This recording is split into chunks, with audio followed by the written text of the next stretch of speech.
Greetings and salutations, everybody. Welcome to the best damn movie-related show on the planet Earth, the John Campea Show, coming to you from right here on my YouTube channel, brought to you in part by our friends at Mint Mobile. I am, of course, John Campea, and it is an awesome honor and privilege, as it is every day, to have you, our international friends, gather around as we talk about our favorite things in the world, movies and movie news, TV and streaming, and all sorts of good stuff. Guys, I'm joined today on this delightful Tuesday by Mr. Robert Meyer-Burnett. Back there, of course, we've got Ray Ora working away. Beside him, running the show today, Jonathan Voico. And right beside him, of course, Taylor Gonzalez. And most importantly, you guys are here. Thank you so much for making this show part of your day. And here's how today's show is going to go. We break it down into two parts. In the first half of the show, we're going to talk about some predetermined topics. Then in the second part of the show, we're going to take your live comments and questions. The way you get a live comment or question is that at the end of the main topics, we'll announce that we're opening up the super chats. When we do, that'll be your time to fire in your thoughts, theories, opinions, or questions, and we will address those in the second part of the show. However, you'll have to get them in quickly because we only leave the super chats open for just a couple of minutes. Also, want to let you guys know a little bit later today at 3 p.m. Pacific Standard Time, we will be having open mic. And I will be doing that one today solo. I'm looking forward to doing that because all the rest of the guys are going to be busy doing some other things. And I hope you guys will join me for that. All right. Hey, before we get started, Rob. Uh-oh. Yesterday, hell froze over. I don't know if you saw it in the weather report. I saw something in Anaheim. Yep. I went to Disneyland. Yeah. Only because the place I vowed I would never go again. Only because my wife really wanted me to go. We had two friends of ours who really wanted to go, and they had like an all-covering free pass. A park hopper pass. They're like, John, don't worry about it. You don't have to give Disney another $1. We just want you to come with us. I'm like, fine, I'll go. And I really do believe Disneyland is nothing but a big scam. And holy shit, I am more convinced of that than ever. Because we pull up to Disneyland, right? Now, I don't know what the actual price for a full day park hopper ticket is. I don't know off the top of my head because I had a free one. It's a lot. It's a lot, right? So I go, and as soon as we pull up to Disneyland, the first thing we see is parking, $30. Parking, just to park your car, $30. And I'm like, you and two friends could go to a movie today for about that price, for the price that they want you to give them for parking your car. All right, fine. Now, the last time I went to Disneyland, if you wanted to get on a ride, but you didn't want to stand in the line for too long, you went and got a fast pass, right? Fast pass is, hey, come back in about 2.5 hours. You'll get in line. You won't have the full line. You'll get in a little bit quicker. You know, this was a nice little system. Well, apparently that's gone. And now there's this thing called the Genie Pass, right? The Genie Pass. It's like it's Fast Pass, but it's on the app and you use it that way. Oh, okay, great. Let's do that. Oh, $20. Wait, what? $20? $20 to use what was the free Fast Pass system.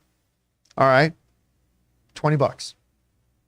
Then I'm like, okay, they're like, what do you want to do? I'm like, well, I really do like, my favorite ride is the Indiana Jones ride, but I've only been on the Rise of Resistance once, and that is a very impressive ride. That's a great feature. Let's go do that.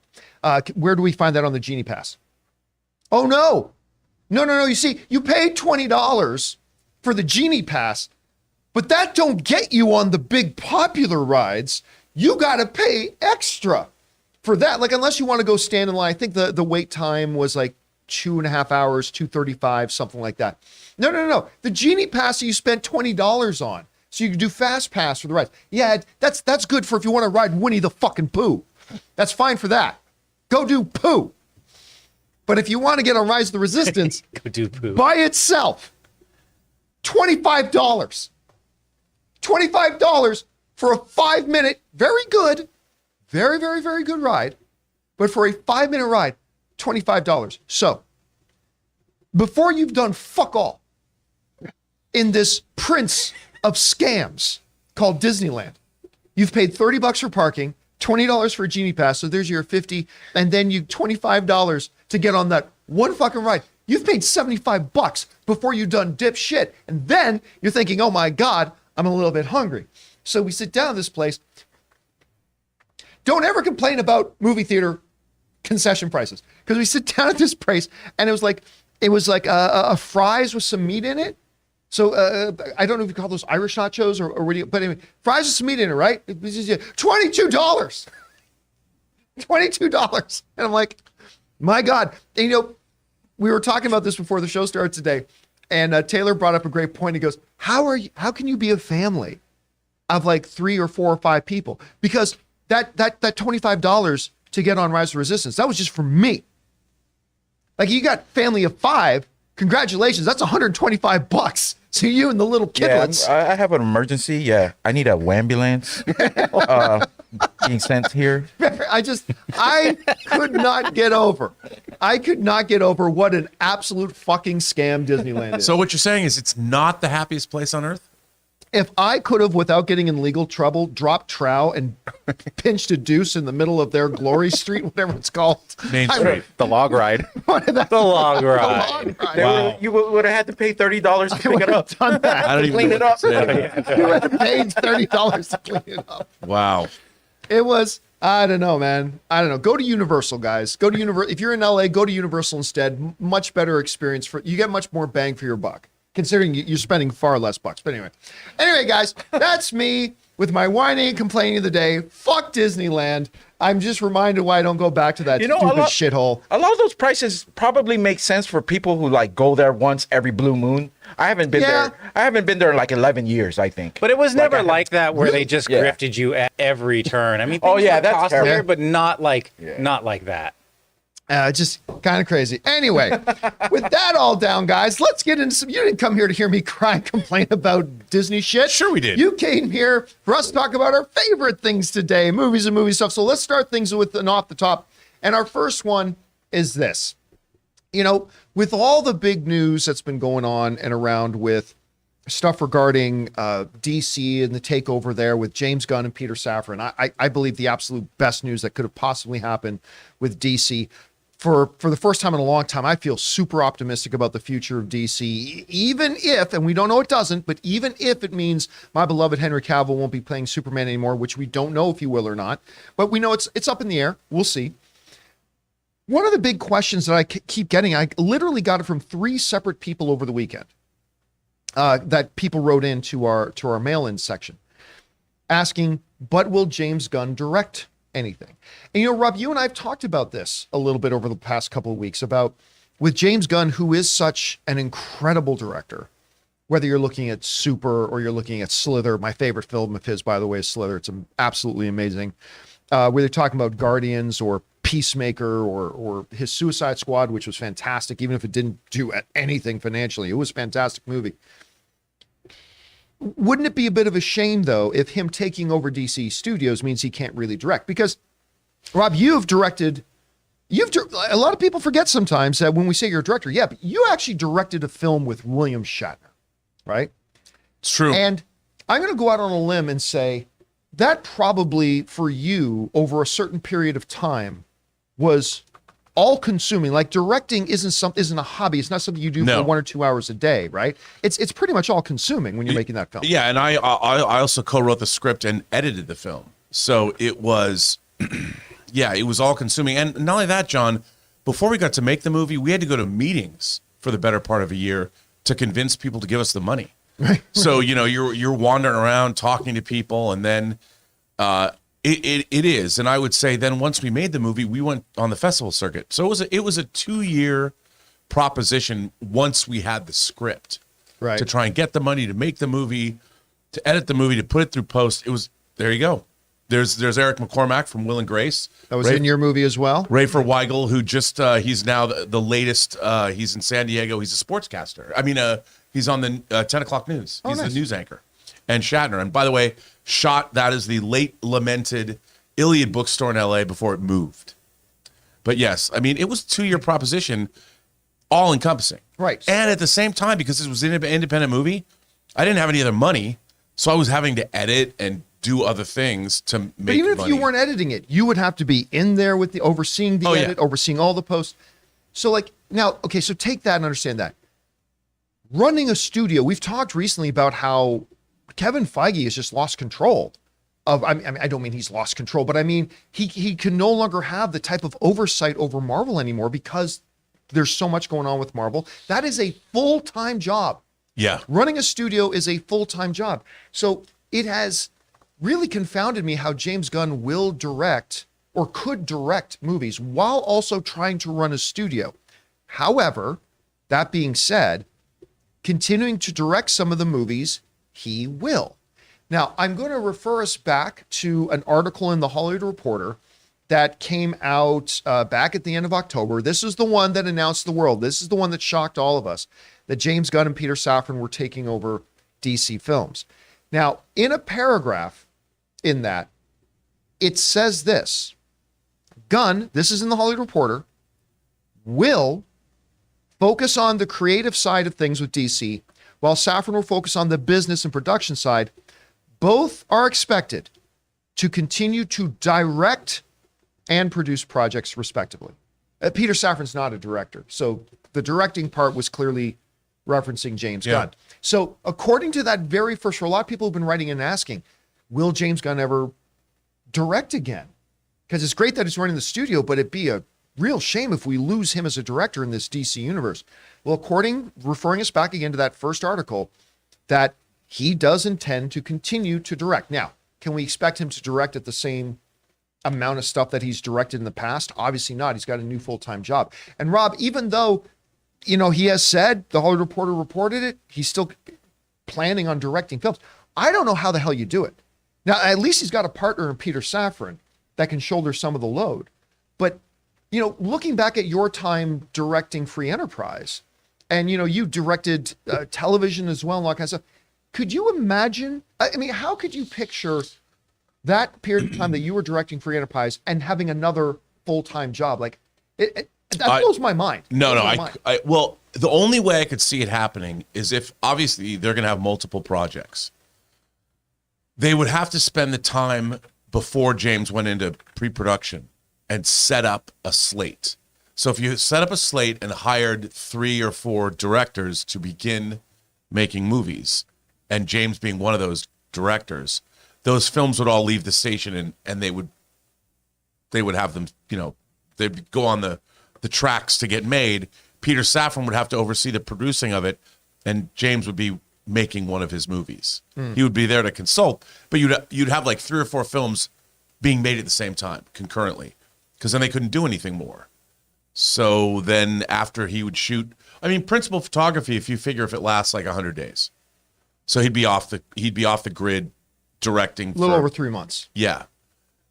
And then there's all the pre-production. But I can't even, dude, I can't even imagine. You'd have to have, but then again, on the other hand, as somebody who's now directed 4 major tentpole movies for studios, 1 for Warner Brothers, 3 for Disney, he would be probably pretty good at delegating to people, and he'd have to have his assistants.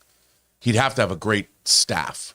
I'm sure he would have a staff of people, and he would manage his time within an inch of its life, within a second of its life. Like he might even get into work before he directs and spend 2 hours of time on studio business before he got to set. It'd be brutal. It would be brutal. Brutal. I can't even imagine. Let me throw something by you here. Often people talk about the Marvel Cinematic Universe as it's treated. I haven't heard them say this in a while, but during phases 1, 2, and 3, a lot of people would often compare the Marvel Cinematic Universe to, like, say, a television show. And each new episode comes out, right? Let me throw this by. What do you think about this? You and I have both said that going away from the Marvel formula, because formula doesn't do shit.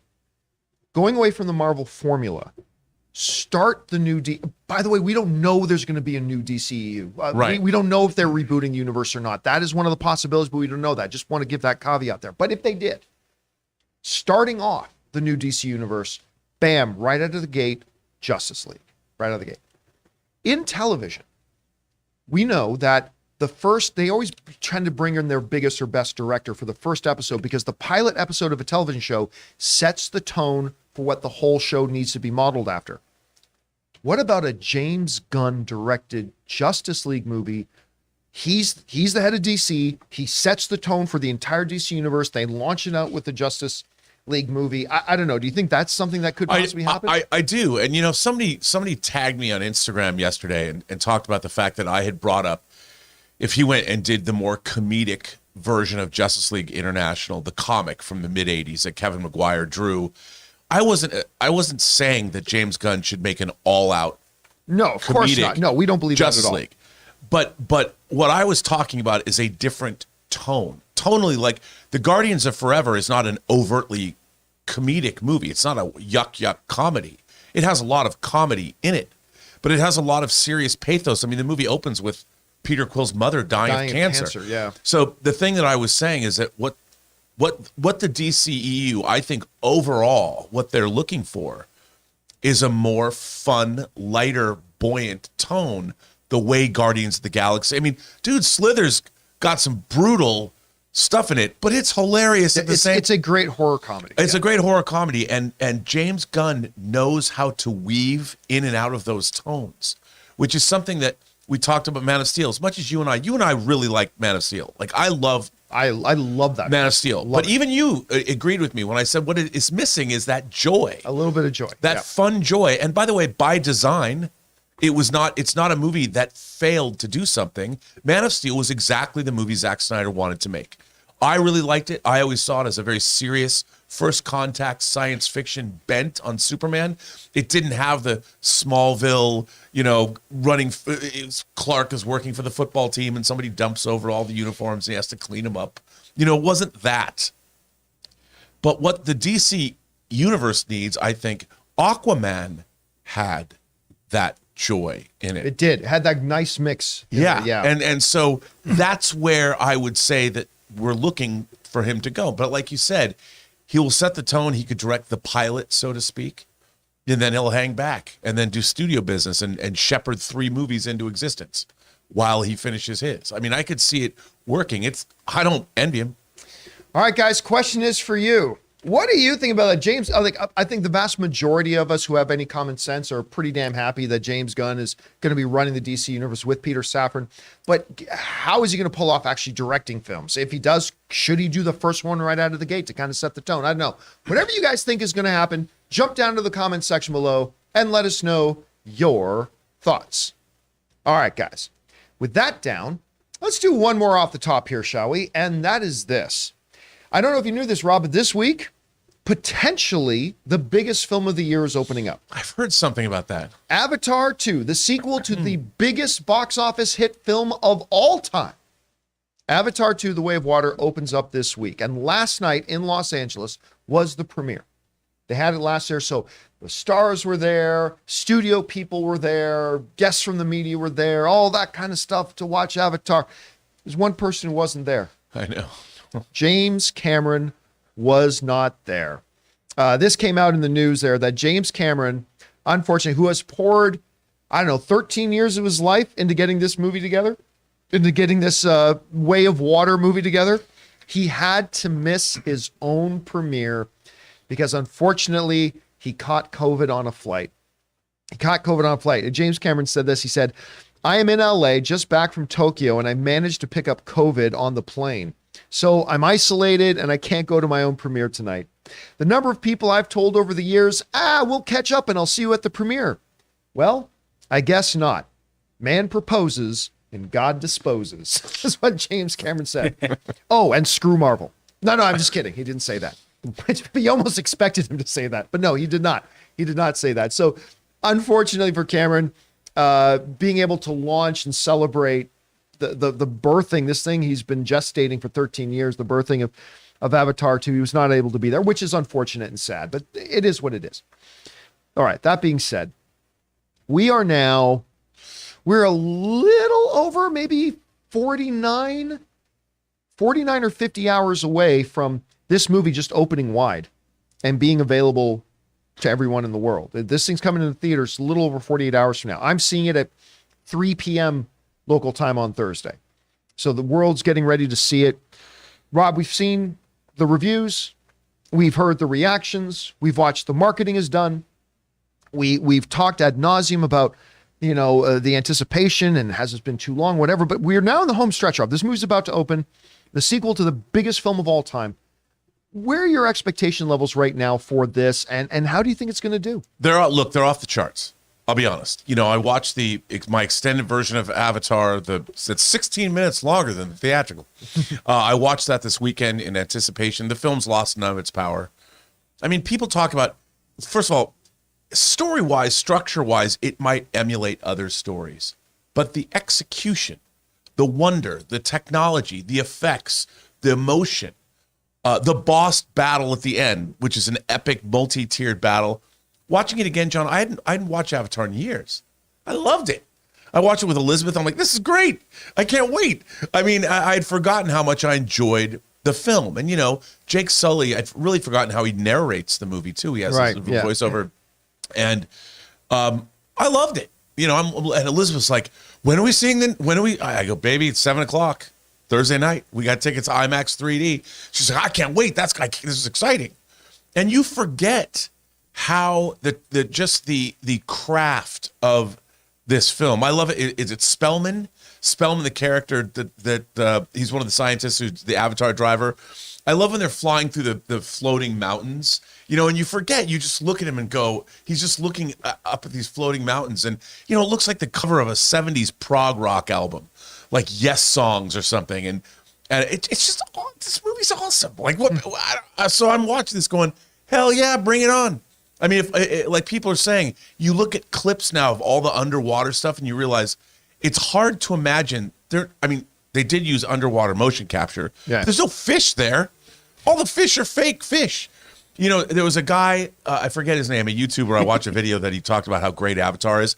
And he shows a clip. He goes, there's a flying, a sea creature that comes out of the water and it has wings. And there's a Na'vi with an assault rifle on the top of this thing. And it starts flying and he goes into battle. And the guy points out, he goes, what's not awesome about that? Like, what is it that you want from your movies? And I'm like, he's right. I can't wait. Bring it on. I'm expecting 3 hours of incredible entertainment. Damn. No, it's Pocahontas Part 2. That's it. Well, hopefully it doesn't emulate that one. Guys, the question is for you. What do you think about this? I mean, our sympathies to James Cameron. It's unfortunate that he worked that long, couldn't be at his own premiere. That sucks. But you know what? He'll be just fine when he falls asleep on his bed of money. So he'll be just okay. But guys, we are in the final stretch until Avatar opens. What are your expectations? Where's your excitement level? Maybe you're not excited for it at all. Whatever your thoughts are, jump down to the comment section below and leave your thoughts there.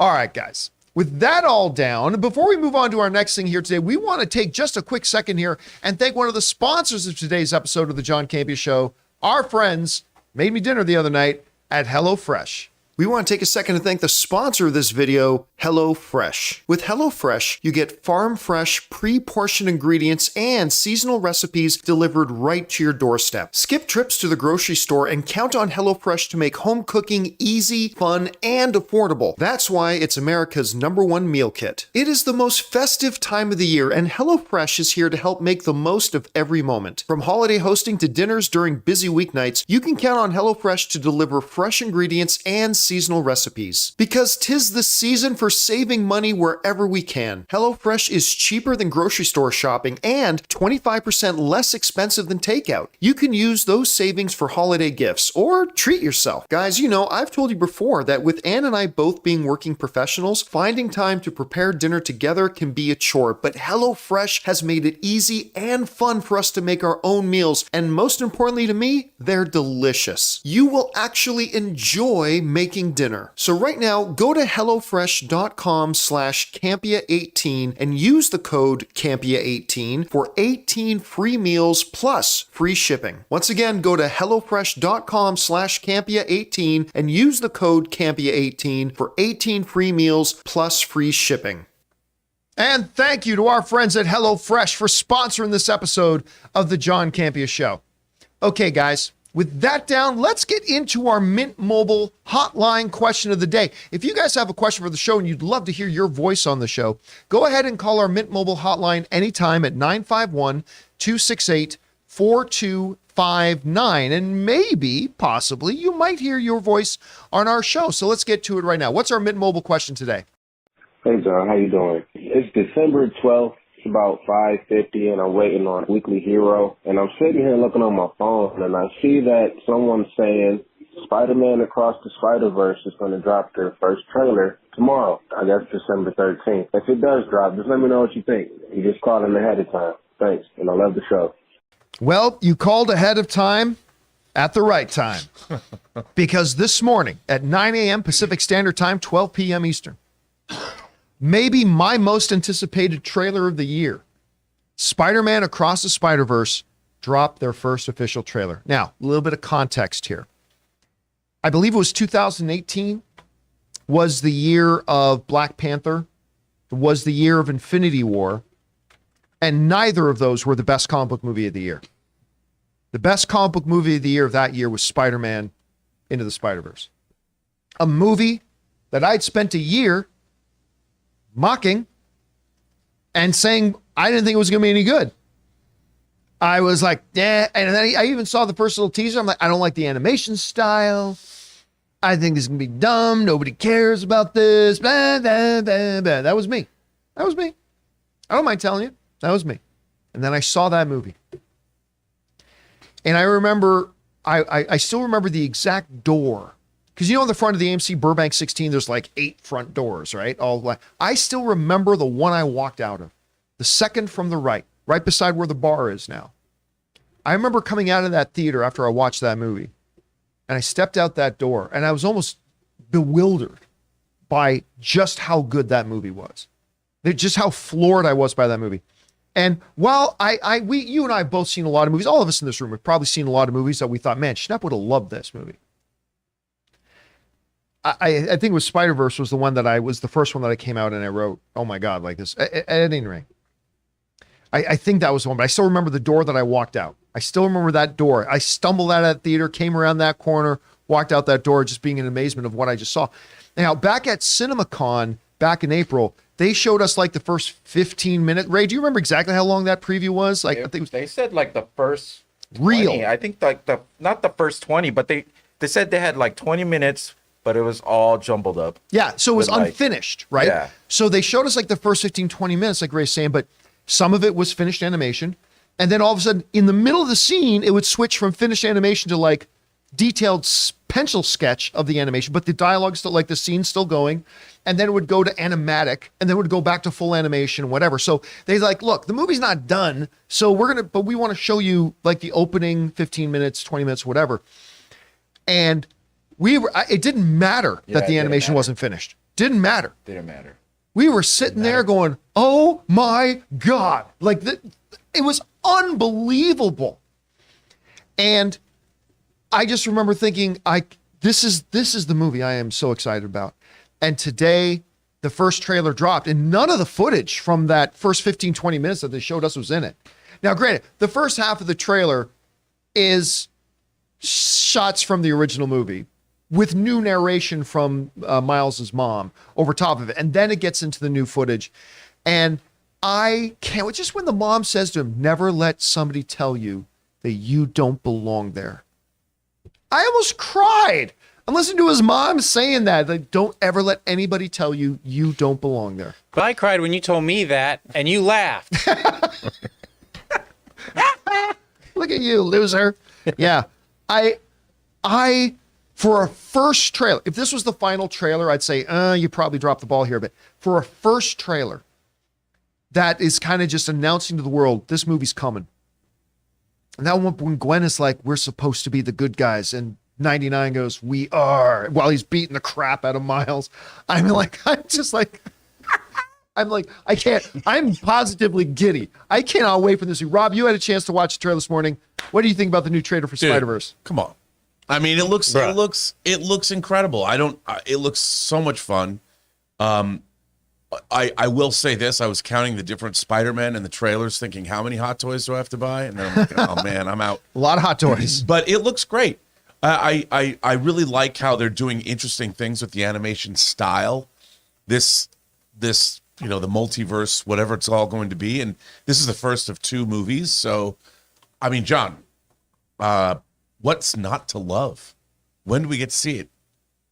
What's it come out? June? I think they said it comes out this June. I can't we're wait. About a little over 6 months away. 2023, man. There's so many exciting things coming out in 2023. This is clearly goes to the top of the list. I mean, it looks amazing. I'm just, again, to me, that was like maybe the second best movie of the year in 2018. I said to me, Black Klansman was the best film that year, but this movie right here, I think, or the first Spider-Verse movie I thought was the best. Look, Lord Miller, do it again, man. It looks like. Now, we also saw at that same CinemaCon, we saw the first 15, 20 minutes of Lightyear, and we were all floored. Yeah. Because the first 15, 20 minutes of Lightyear is fantastic. Like, I was even saying things like, man, if Acts 2 and 3 are as good as 1, we could be looking at a Best Picture nomination. Of course, then we saw the whole movie, and after the first 20 minutes, it kind of goes downhill a bit. Yeah. Didn't work out. Maybe that happens here.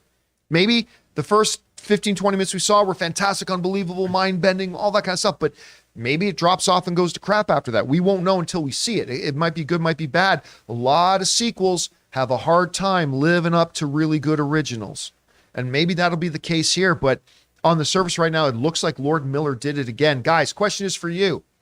What did you think about the trailer for Spider-Man? What is it? Across the Spider-Verse? Across the Spider-Verse. Across the Spider-Verse. I'm going to get the names mixed up because there's a third one coming too. What did you make of the trailer? Did you love it like we did? Maybe you didn't even like the first one. That's fair too if you didn't. Whatever you guys think, jump down to the comment section below and let us know your thoughts. All right, guys. With that down, let's get into our main topics here today, shall we? And how do we select our main topics here in the John Campea Show? Well, that's easy. You guys come up with our main topics. See, whenever you come across a big topic, issue, or story that you guys feel we need to cover as a main topic here on the show, just go anytime 24/7 over to www.thejohncampeashow.com/contact. Once you guys get there, you're going to see a form. Fill it out with your topic or question. It's absolutely free. Hit submit, and then maybe, just maybe, you might see your submission featured as a main topic here on the John Campea Show. That down, Rob. What is our first main topic today? John, our first topic comes to us from Jara Manninen, all the way from Finland. Love your show. So I read today from Variety that Westworld, along with Nevers, Minx, and others, were not only canceled, but are going to be removed from this service.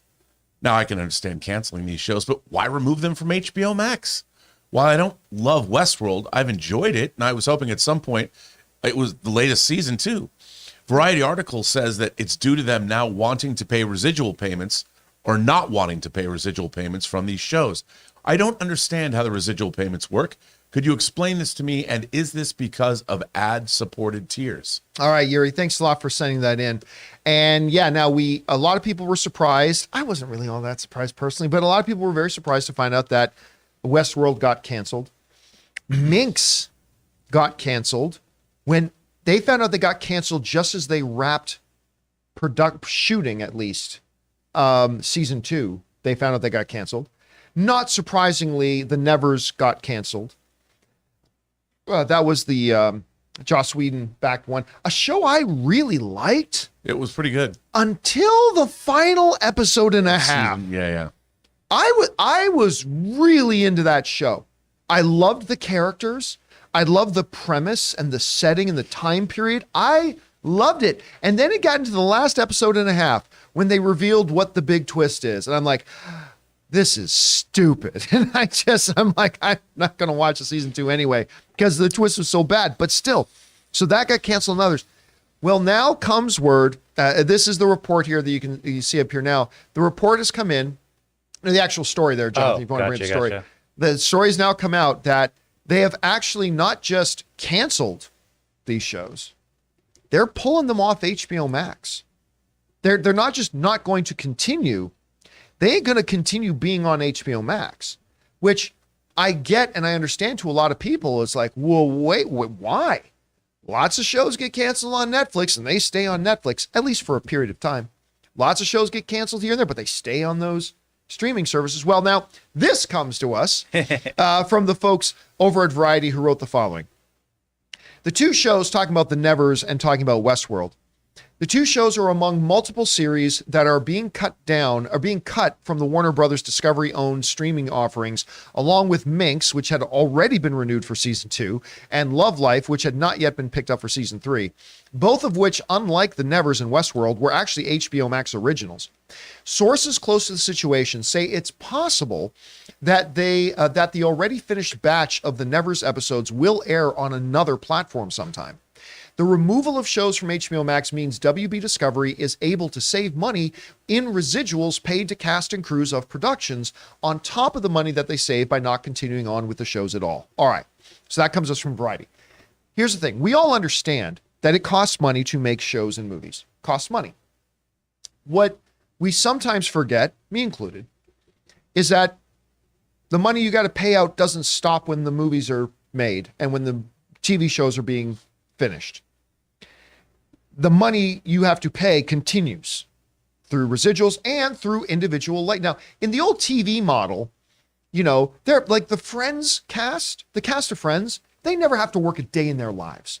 They're still making millions a year from the residuals and replays of Friends, wherever it plays on streaming or on traditional terrestrial television stuff, tons and tons of money. Now the streaming stuff's a little bit different, but in the deals with streaming, they just say, hey, as long as this thing's up, some of the deals are as long as this thing's up, you got to pay for every renewal period that it stays up on the stream. You got to pay. You got to pay the producers. You got to pay the production. You got to pay the cast. You got to pay anybody who's got back end points on it. As long as it's just sitting there and up there, you continue to have to pay.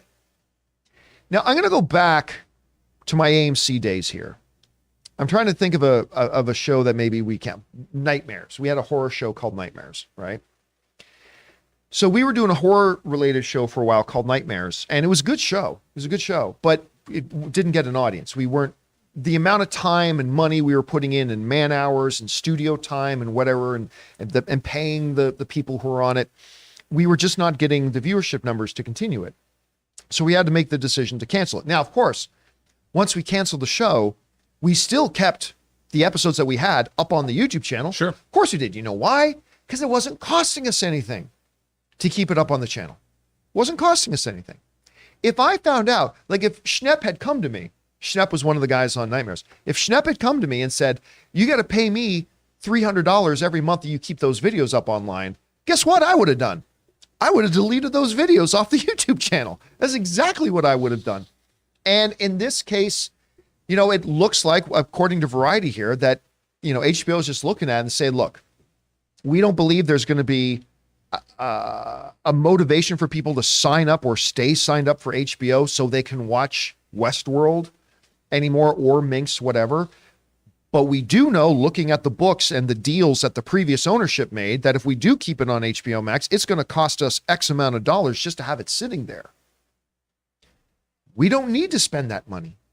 Now, here's the other interesting thing. The article points out that, so the second half of the season of Nevers, which is already shot, they very well could now license it out to another streaming platform. What happened when Lucifer got canceled? Netflix came in and said, we'll pick it up, right? Nevers can be picked up somewhere else. I mean, they could now take that library of Westworld and maybe a Paramount Plus, maybe a Peacock, maybe another streaming service comes along and says, hey, we'll pick up that library. Or maybe Netflix says, we'd love to add Westworld to the library, and they'll pay for it and make money off it and all that kind of stuff. So I get it on the surface. It's like, well, wait a minute, the show's already done. You already paid for it. Why not just keep it on the platform? I get that. But what you and I don't know is the specifics of the individual deals with each individual show and how much it actually costs to keep it on the platform. And if that's the case, and they said, you know what, it's not worth this much money to us to keep it on the platform, let's let it go. I get it. Anyway, Rob, you've heard about you've directed, not only have you directed major motion pictures with William Shatner, you've also directed television series. Yep, that's an HBO Cinemax series. Right? So you are familiar with the world of residual. Now, this was before the streaming platforms and everything, right. But you hear about this story, did it make sense to you, or was it still a little bit confounding? No, I mean, it makes sense. I mean, it's funny. I had a text from our friend Connie Sang, and she wrote back, she goes, I was going to start watching season 4 on HBO. I guess I'm not. I'll buy the physical media. So there are other revenue streams for these shows. But like you said, the amount of money, I mean, just leaving something, they look at the cost benefit analysis. It's like, okay, can we make more money by leaving it up? Or are we going to have more money leaving our coffers by leaving it up? It's an academic, there's the number. And I'm sure that it's scary to see that a handsomely produced show that was not cheap to make. I mean, they spent, what was it, 10, 15 million an episode on that show? No, I'm not even sure how much. Probably very expensive show just disappears. I mean, 4 seasons of it. You'd think that it would have value, but I guess it doesn't. And this is going to happen more and more, John, in this streaming world. I mean, they're not just going to put everything up. They can't afford to do it. And that's why the streamers, that's why you look and say, oh, well, Disney Plus lost $4 billion last year in streaming. So it's not just you can't just print money. You have to think about, like with everything else, you have to look at the economics. I mean, all of Hollywood, it ain't show friends, it's show business. And if the economics don't work, and you know who the first person to do that is? David Zaslav. Mm-hmm. He's the first guy that's going to take his axe and swing it. I mean, the people that are involved in making this show, I would have thought you'd want to keep happy, but only as much as it's not going to affect your bottom line. Yeah, and here's the thing too, it's like magic. There's a balance in the universe. If by taking shows like Nevers that not a lot of people were watching, if you're taking shows like Westworld, which we talked about in the Hollywood Reporter article, their viewership dropped off a cliff. Their viewership plummeted. If taking those shows off means that they can use that money to give us shows like The Last of Us and give us shows like House of the Dragon, and like if they can say, look, we only have so much money, so we can either make these kinds of shows or we can keep shows nobody's watching on our network. Well, I choose Last of Us. It's true. I mean, they have to start thinking like that's what network television did. Yeah. If something didn't work, it's gone. And it has nothing to do, like Jared asked about an ad tier. It's not about the ad tier. It's about the fact that does it make sense to keep this show on our channel, period. You can't, an ad tier is not, it might add a little bit more value, but not enough value. Yeah. So anyway, we'll see, guys. Question is for you. What do you think about the move? Not only they canceled Westworld, which we talked about several weeks ago, but now they're just removing it altogether from the platform because they don't want to keep paying the residuals on it. How do you guys think about this? Whatever your thoughts are, jump down to the comment section below and leave your thoughts there. All right, guys. With that down, we are going to take a second here and thank another sponsor of our show. I love these guys. I watch it all the time. Our friends over at MasterClass. We want to thank a sponsor of this video, MasterClass. MasterClass offers classes on a wide variety of topics, all taught by world-class instructors at the very top of their fields. Each class is broken out into individual video lessons, usually around 10 minutes long. And MasterClass is completely accessible on your phone, the web, smart TV, and available via audio mode to listen to classes on the go. They have over 2,500 video lessons from over 180 of today's most brilliant minds. They're all available anytime, anywhere on iOS, Android, desktop, Apple TV, Amazon Fire TV, and Roku. Now, obviously around here on the John Campea Show, we love our movies, so why not learn filmmaking from Jodie Foster, or maybe directing from Ron Howard himself, or the great Neil Gaiman doing his masterclass on the art of storytelling. And you guys have heard me talk about my favorite masterclass, Business Strategy and Leadership by Big Papa Iger himself, Bob Iger, the new and returning CEO of Disney. Guys, I highly recommend that you check it out. This holiday, give the perfect gift of an annual masterclass membership and get one free. Go to masterclass.com/Campea today. That's masterclass.com/Campea. Terms apply. And thank you to our friends at MasterClass for sponsoring this episode of the John Campea Show. Guys, it is seriously awesome. You guys have heard about it long before the John Campea Show. You want to learn about filmmaking, singing, cooking. I mean, the topics are endless on there, all by the world's foremost authorities. Go and check them out. Remember, guys, when you support our sponsors, you're actually supporting us. So if you go down to the description of this video, right near the top, you'll find links and promo codes to all of our sponsors. And thank you again to MasterClass. Hey, by the way, before we get into main topic number 2, Taylor's just pointing us out something. The Robert Meyer Burnett produced and edited feature film, Tango Shalom. He just found this out. He just found this out. Taylor told me. Is now on Peacock. So if you are a Peacock See if you can get a shot of that, Jonathan, if All you right. can, about the thing. But if you are a Peacock subscriber and you want to check out something that Rob spent years working on this movie. Again, it's called Tango Shalom. Go and check it out. Rob, what is your pitch line for it again? What's it called? How did you describe the film? The movie is about a Hasidic rabbi who believes he's heard the word of God, and God has told him he must learn to tango to solve some problems. But you call it a... I call it an indie spiritual Jewish family dance comedy fable. Now you got like people from My Big Fat Greek Wedding in it. You've got, I mean, it looks, guys, go and check this out. It's pretty delightful. And I have to say, This though, is talk the about Peacock, residuals, John. The Peacock, Yeah. that's the Peacock awesome. page right there. Yeah. The real question that I have now becoming, it's our last topic, my residuals. So now that it's moved to Peacock, the question I have to ask is, where's that money? Yeah, where's the distributor? Where's that fat? I mean, no, they're not going to get a fat. They just took it off Peacock. Yeah, it's gone now. Now, here's my question, because you never actually, I asked you this once, you never told me. Where's Kanye West's cameo in this movie? About the Jewish dancers. I'm just I curious. think that there's a Sikh wedding. Maybe he's in the audience of that wedding. Maybe he's there. By the All way, right. I also did the voice of Moses, That's right, in it's the a movie. movie. You did. which is weird. All right, guys, listen. Make sure if you have Peacock, go and check out the project that Rob spent a lot of blood, sweat, and tears working for years on this movie. Go and check out Tango Shalom.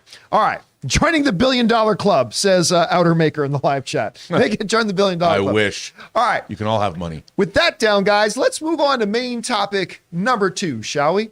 Rob, what is our second main topic Our today? second main topic comes to us from James Lockman, who says, "Hey, John and crew.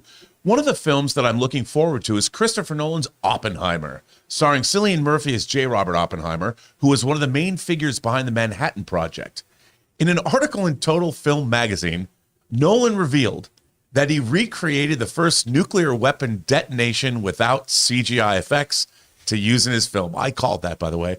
Between that and Tom Cruise wanting to shoot the first movie in outer space, do you think Hollywood is going way overboard and ignoring the high risks involved? Your thoughts? All right, thanks a lot for that, James. Now, look, if you're a film fan, one of the big films on our radars is Oppenheimer. I mean, just the true story itself is incredible. It's the next Christopher Nolan undertaking. The cast is remarkable, top to bottom. Like, it's a who's who right now going in Hollywood, top to bottom. It's an incredible cast. The guy who created the atomic bomb. And Rob's not kidding. A while back, we were talking about it. Rob said something along the lines, I wish we had the clip to play, but Rob said something along the lines of, you know what, I bet practical, Christopher Nolan, if you look at Interstellar, he loves his practical effects. I could see him setting off an actual nuclear weapon to film this. Well, he's not that far off, because according to his story here, it looks like what he did, but he didn't actually set off a nuclear weapon. This is how it actually comes to us from the folks at Variety wrote the following. This is Christopher Nolan speaking when he says, "I think recreating the Trinity test, the first nuclear weapon detonation in New Mexico, without the use of computer graphics was a huge challenge to take on," Nolan said.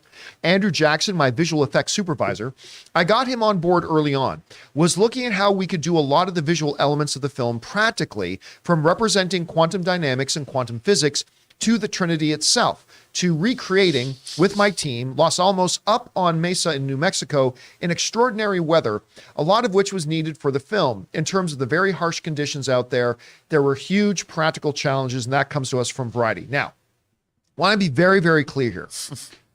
What the story actually says was that they recreated it practically rather than with CGI. It does not say that the U.S. government gave Christopher Nolan a nuclear weapon with permission to detonate it on U.S. soil. That is not what it says, because I've seen a lot of the headlines and a lot of tweets saying Christopher Nolan set off a nuclear bomb. Now listen, there is a chance that maybe that is what happened.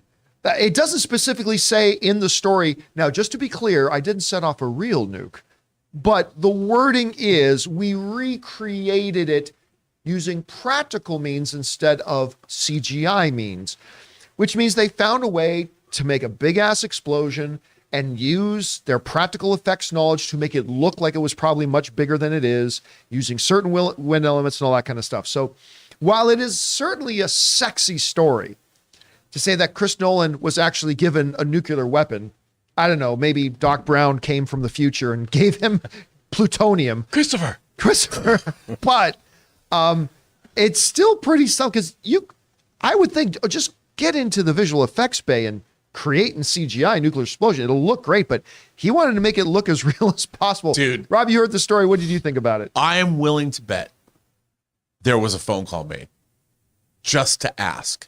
Like, I know it's like only a 1 megaton device. Like, it's old. You had it for Hiroshima and Nagasaki. Megaton, Isn't kiloton, there maybe. a way that you've got battlefield tactical nuclear weapons? We could actually go back to the scene of the crime. And I am sure somebody either entertained making that phone call or just made it. I know we can't really do it, but I want to believe that like I said, if James Cameron goes down to the bottom of the Mariana Trench to with equipment he's built, I am sure that Christopher Nolan either entertained the idea, floated the idea, asked his producer, well, can we? Like, why not? Because you know what? We've seen throughout our lives, John, that same footage of the test detonation where you see, wouldn't it have been cool to get 25 IMAX cameras and actually set off a nuke? Well, didn't they do that for Kingdom of the Crystal Skull? Yeah, I think you're with, right. Indy in the refrigerator? I think you're right. That wasn't practical? They didn't do that really? Yeah, they must have really done that. Stuntman, though. Stuntman was in the footage. Yeah, not that. So it wasn't all that real. I mean, look, here's the thing. I applaud that dedication that Christopher Nolan, because it is still really interesting. When you go back and look at the behind-the-scenes stuff of Interstellar, all the stuff, I mean, obviously a lot of that had to be done CGI, but when you'll be shocked if you haven't seen the behind-the-scenes stuff, how much they just did with practical effects. Yeah. The dedication that Christopher Nolan and a guy like Tom Cruise has to doing practical stuff when possible is impressive. But I get the questions like, wait a minute, we can't be okay as a society letting a filmmaker set off a nuclear bomb, right? Like, we can't just for the sake of making his movie to make money. There's too many nukes in the world as it is. So many nukes. One less. I don't know, but listen, by the way, this movie, apparently the first film in history to be shot with specifically made IMAX cameras designed just to shoot in black and white. It's the first time ever they're shooting an IMAX thing in black and white. I thought you were going to say designed to sustain a nuclear blast. To sustain a full nuclear blast. If they're protected by a refrigerator, you're all good. Anyway, guys, question is for you. What do you think about this? I am dying to see how this looks on camera. I mean, this is going to look pretty crazy. How are you feeling about this? Are you looking forward to Oppenheimer? Maybe it's not on your radar. Whatever you guys think, jump down to the comment section below and let us know your thoughts. All right, guys. With that down, let's move on to main topic number 3, shall we? Rob, what is our third main topic today? John, our third main topic comes to us from Carter Dunn. Hey, John, I just saw that Timothée Chalamet got on Instagram and posted that they were now finished shooting the second Dune movie. This is really exciting since I completely loved the first movie, and I thought it was the best film of last year. I have 2 questions, though. Why on earth didn't they shoot the second film back-to-back with the first one? And second, since the movie is now done, do you think they could move up the release date from November 2023, which is like 11 months away still? Thanks. All right, thanks a lot for sending that in, Carter. And yeah, it's done. The movie that won the most Academy Awards at the last Academy Awards, Dune. It didn't take top prize of Best Picture, but it won more Academy Awards at the last Oscars than any other film. It's every time I watch that movie, I am taken with it more and more. Me too. I still never forget my wife Ann, Ray's sister. I'd never heard. I mean, she's heard of Dune, but she's never read Dune. Never seen the original movie or the miniseries that was on Sci-Fi or anything. She knew nothing about Dune, and we went to go see it. And I remember we sat down and watched it. We didn't talk during the movie, and when the movie finished, the lights came up in theater, and I turned to her. I'm like, "What did you think?" I had no idea if she liked it or not. She goes, "This might now be my new favorite movie." I mean, I'm like, wow. Like, and she loves this. We got big Dune posters now hanging in our house and all that kind of stuff. She loved this movie. The visuals of it, the sound design, the performances. I don't know how because other people have tried taking the Tales of Arrakis and putting it up on a screen, and it ain't easy. And Rob, I remember saying at the time when the movie first came out, I don't know how you do a better manifestation of that original story than what we just saw. Like, I don't know how you do that story any better on screen, because that's a difficult task to bring to bear. And I was floored by it. I still am. Every time I watch it, I'm absolutely floored by it. I cannot wait for the second one. Now, you bring up two different questions. One, about could they, now that it's done shooting, could they actually release it a little bit sooner? And two, why didn't they shoot it back to back? Now, before we get to that, it is now official. They have wrapped it up. Timothée Chalamet jumped on social media to talk about this. Comes to us from our folks at Deadline, who wrote, production for Dune Part 2 has wrapped. According to Timothée Chalamet, the actor who plays Paul Atreides in the sci-fi film shared a photo on Instagram from a desert location along with his father, Mark Chalamet. Denis Villeneuve's Dune sequel began production in July of this year and was filmed in several locations like Budapest, Abu Dhabi, Jordan, and Italy. And that's from Deadline. And Jonathan, let's see if we can bring up that tweet. It's in the story there, halfway down the page, but or the Instagram post that that Timothée Chalamet put up. So it's a really good one. It's a picture of him with his dad. Do we have that page ready to go? Yeah. There it is. So there it is with him and his dad out there in the desert. I think it's great that his dad's out there with him. Yeah. I think that's awesome. And he basically said, that's a wrap. It's done. All right. First things first. Could they move up the release date now that it's done shooting this thing? Okay. The first thing you got to remember is they're not surprised that this is when the movie wrapped shooting. They knew a year ago that December 12th was the day they would be wrapped shooting, right? And then that's when, it's not like they're, we didn't think we would be done shooting until April. Let's move up the release date. No, they set the release date and they set their shooting schedule knowing exactly when things were going to be. Also, on top of that, don't forget this. When a film wraps production, for some movies, that's the end. But for a lot of movies, that's just the beginning of post-production. And some movies are much, much bigger tasks when it comes to post-production than others. You want to do a Will Ferrell comedy? Probably not a ton of post-production, but some.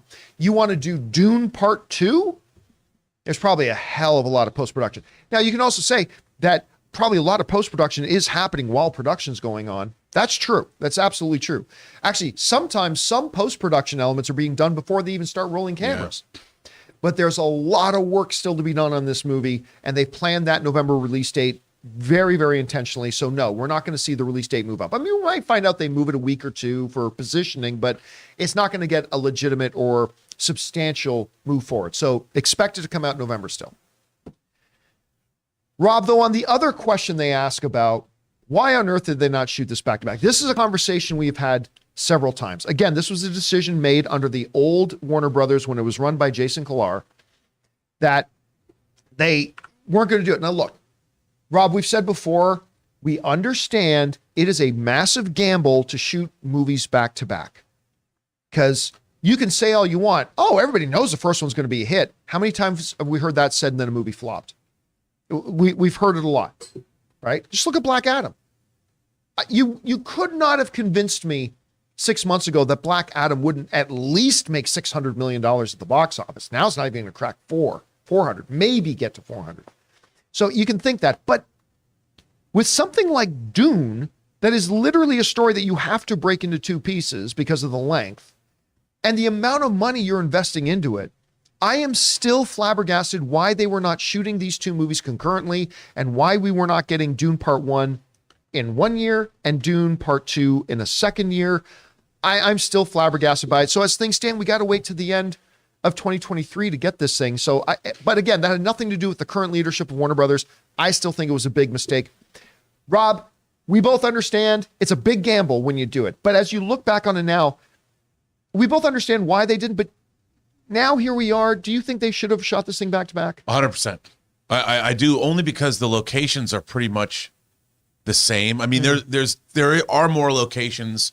Like I'm sure we're going to go to see the Padishah Emperor. We're going to meet other characters. Christopher Walken plays the Emperor. So there's but all the stuff in the desert, you're on location, and that's very expensive when you take your film crew out on location to harsh environments like that. And you would have thought that I mean, it's not that big because you're not dealing with huge groups of people, except at the end you've got, but that's all CGI. You know what's more expensive than shooting in the desert for 2 months?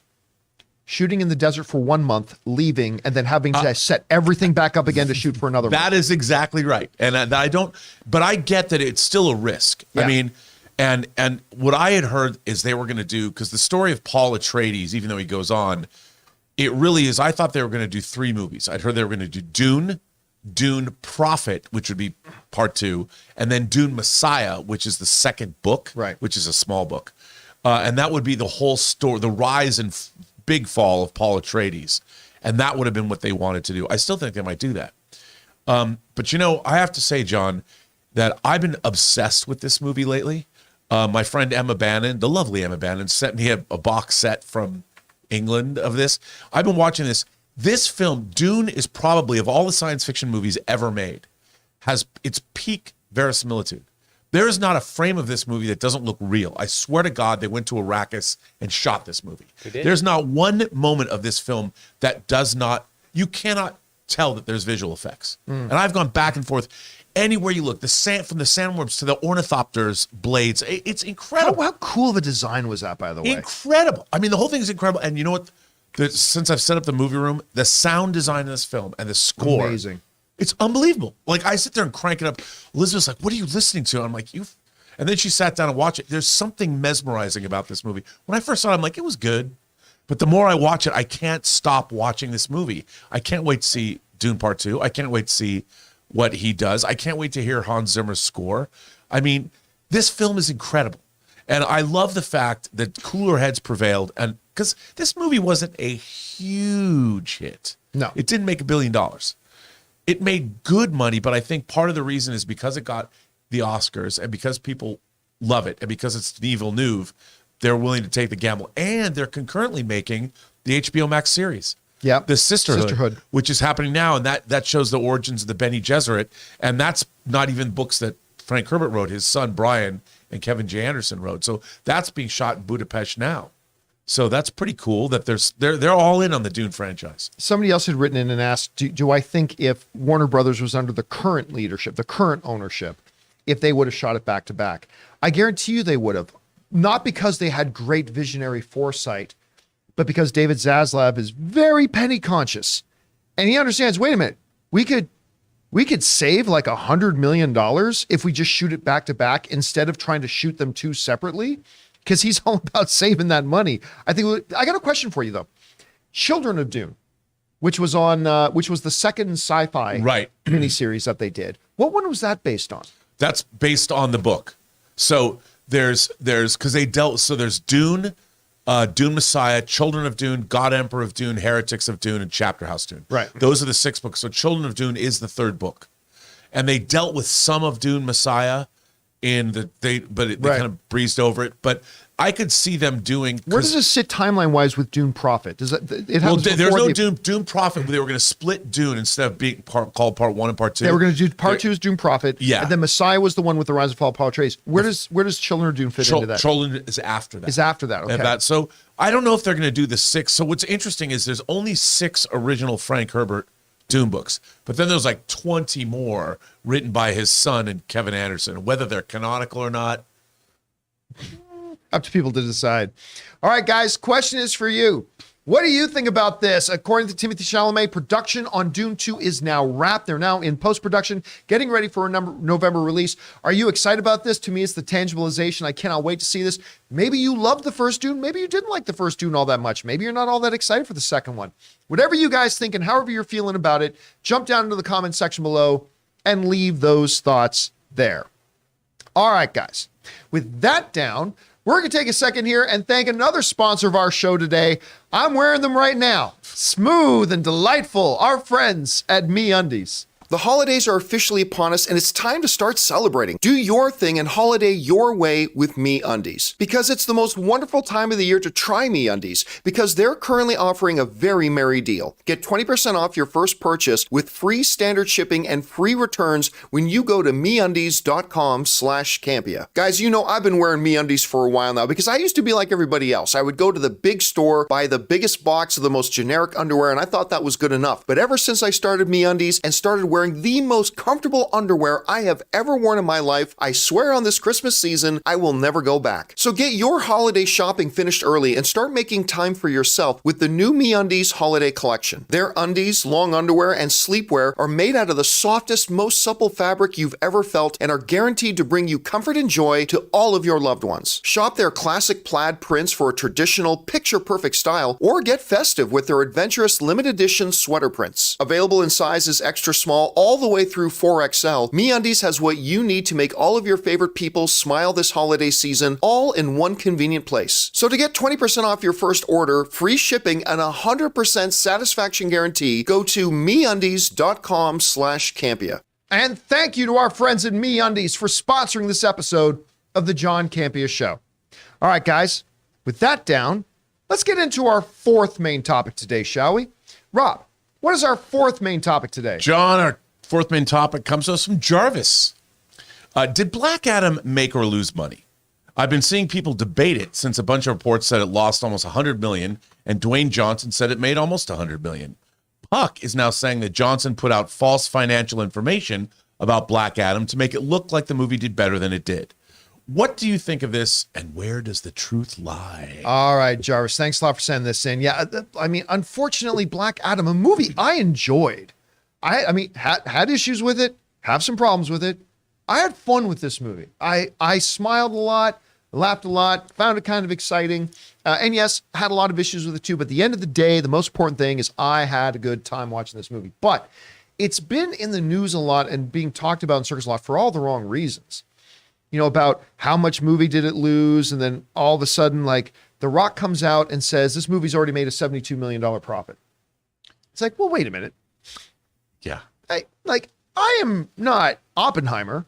I'm not a physicist or one of the world's most advanced mathematicians, but I know 2 and 2 don't equal 7. But whatever. So it was kind of confusing when he put out all these numbers. Deadline even followed up on that and put out all these numbers like, oh, okay, but that, and Variety refuted it, whatever. So Puck with Matt Maloney, I mean, this has become it's becoming a really reputable source for a lot of people. Puck is becoming like a real inside newsletter that a lot of the Hollywood people are following now.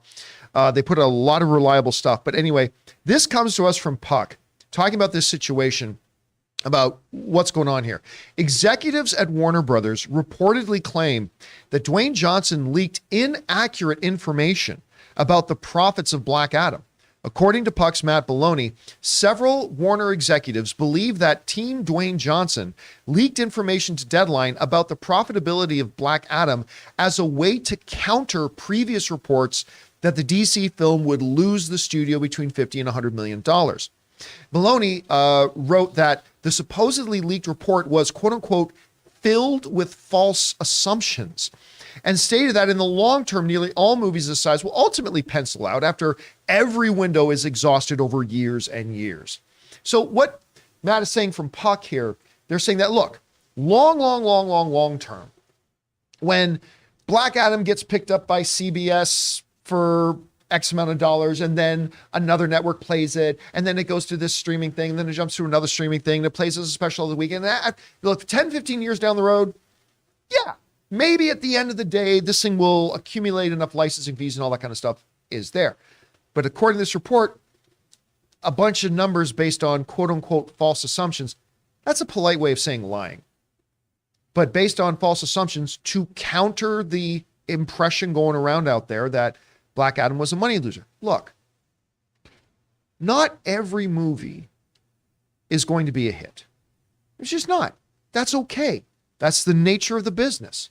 And there's no shame in putting together the best movie you can. If you're a production company, in putting the best movie together you can. Maybe you made a good one, maybe you didn't make a great one, whatever. But you gave it your best effort. You got behind it.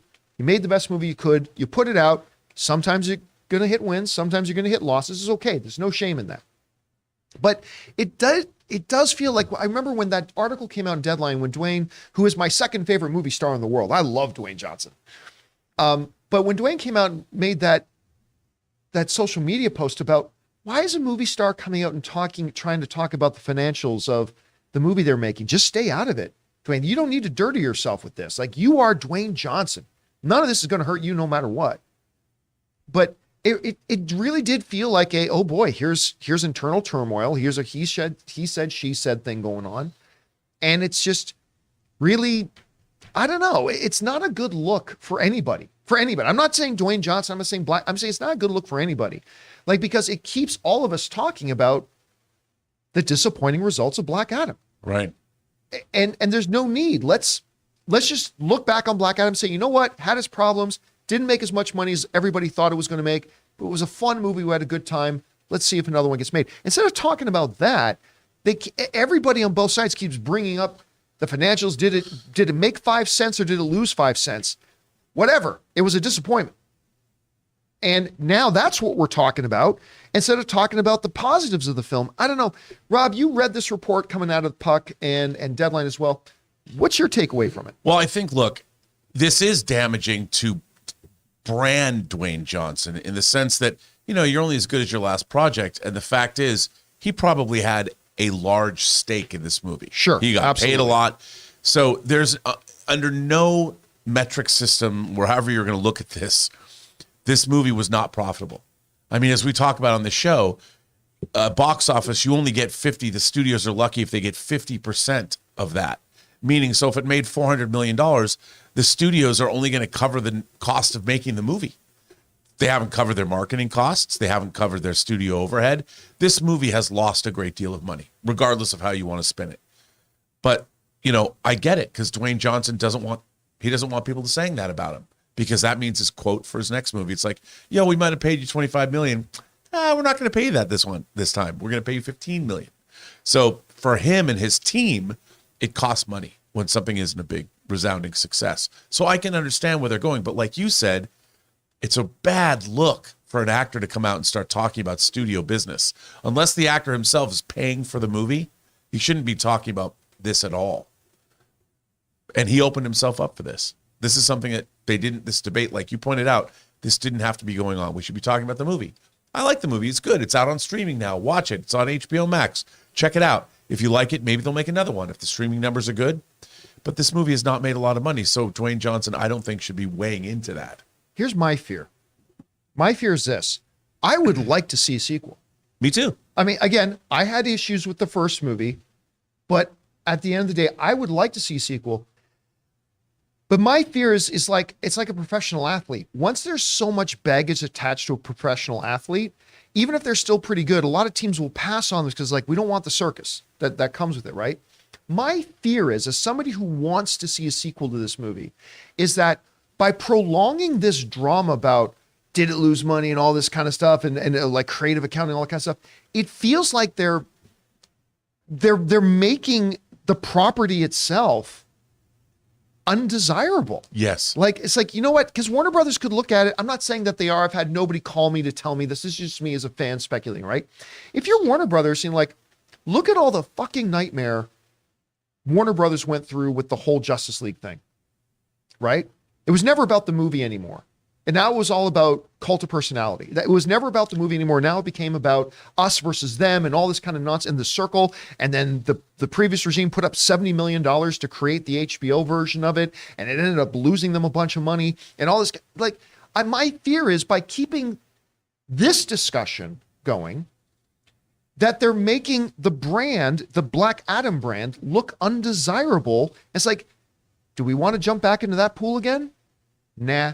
And I don't want that to happen because I want to see them do another one of these. I want to see you. I don't know, Rob, do you think this, like, when people are talking about Black Adam now, we're not thinking about the fun of the movie. We're thinking about all this stuff about the money, they lose money. And all. I don't know. Is it making it less desirable, or do you think it's kind of insulated from that? No, I think it is. Let me ask you this. If you're David Zaslav, would you make another Black Adam movie right now? Oh, God. I mean, the thing is, I think the answer is no. You know, you can't. You're looking at the numbers and going, wait a minute. we're going to relaunch the DC EU and we're going to look at those numbers. I mean, it's funny because everyone is very combative about the idea of James Gunn and Peter Safran restarting the DC EU. But the thing is, if they were to restart the DC EU and they started out and thought, okay, James Gunn's thinking, I'm going to make whatever movie I'm going to make for what I made Guardians of the Galaxy 1 for. If we're going to start out, I mean, the fact is you're going to go back. We're not going to spend $225 million or $300 million or $400 million on a movie. That's not going to be helpful to us. We have to make it profitable. So you make a $150 million movie and it makes $750 million.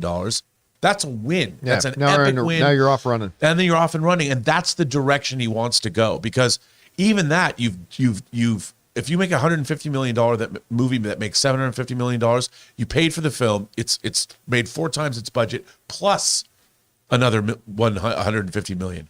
That's a good bet. That's why when you look at Henry Cavill's Superman movies, those numbers don't work. Whether you're looking at, and that's why the idea would be that, okay, we're going to start from scratch. We pay people less.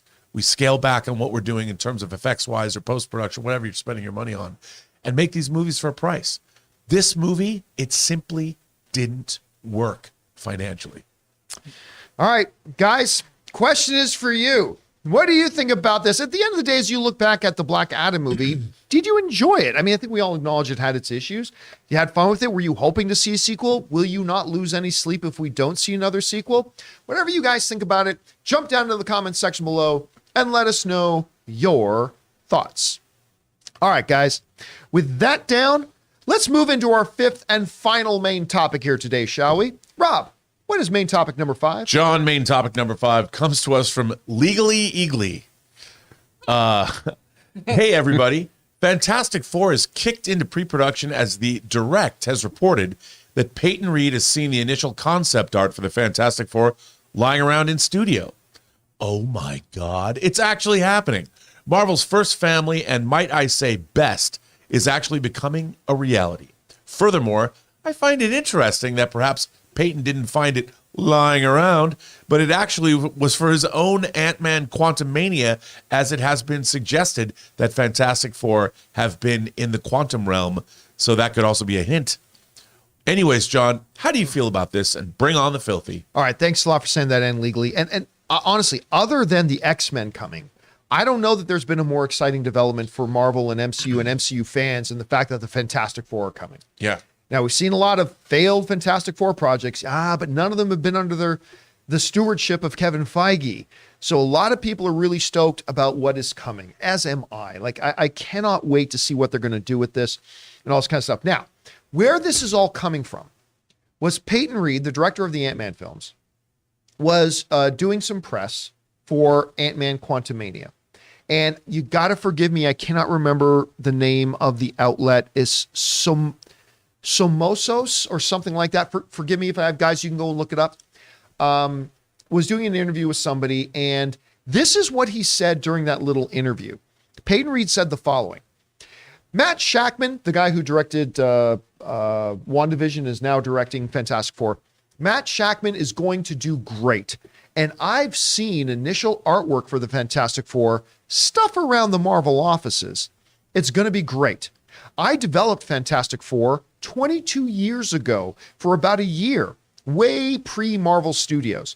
And at that time, Fox didn't want to make the movie as big as these movies are now. So I think I kind of channeled my passion for Fantastic Four into the Ant-Man movies because, they're both stories about families of superheroes. To me, 20 years is a long time, and I wanted somebody else to do Fantastic Four. I think that last part he said is pretty interesting because for a long time, we all thought, me included, say, hey, not an extra director, next role, but Peyton Reed would be a great choice with his sensibilities to do Fantastic Four. Ends up being Matt Shakman, so I think it's pretty cool that he's addressing that a little bit here. Okay, let's get back to the main meat of this.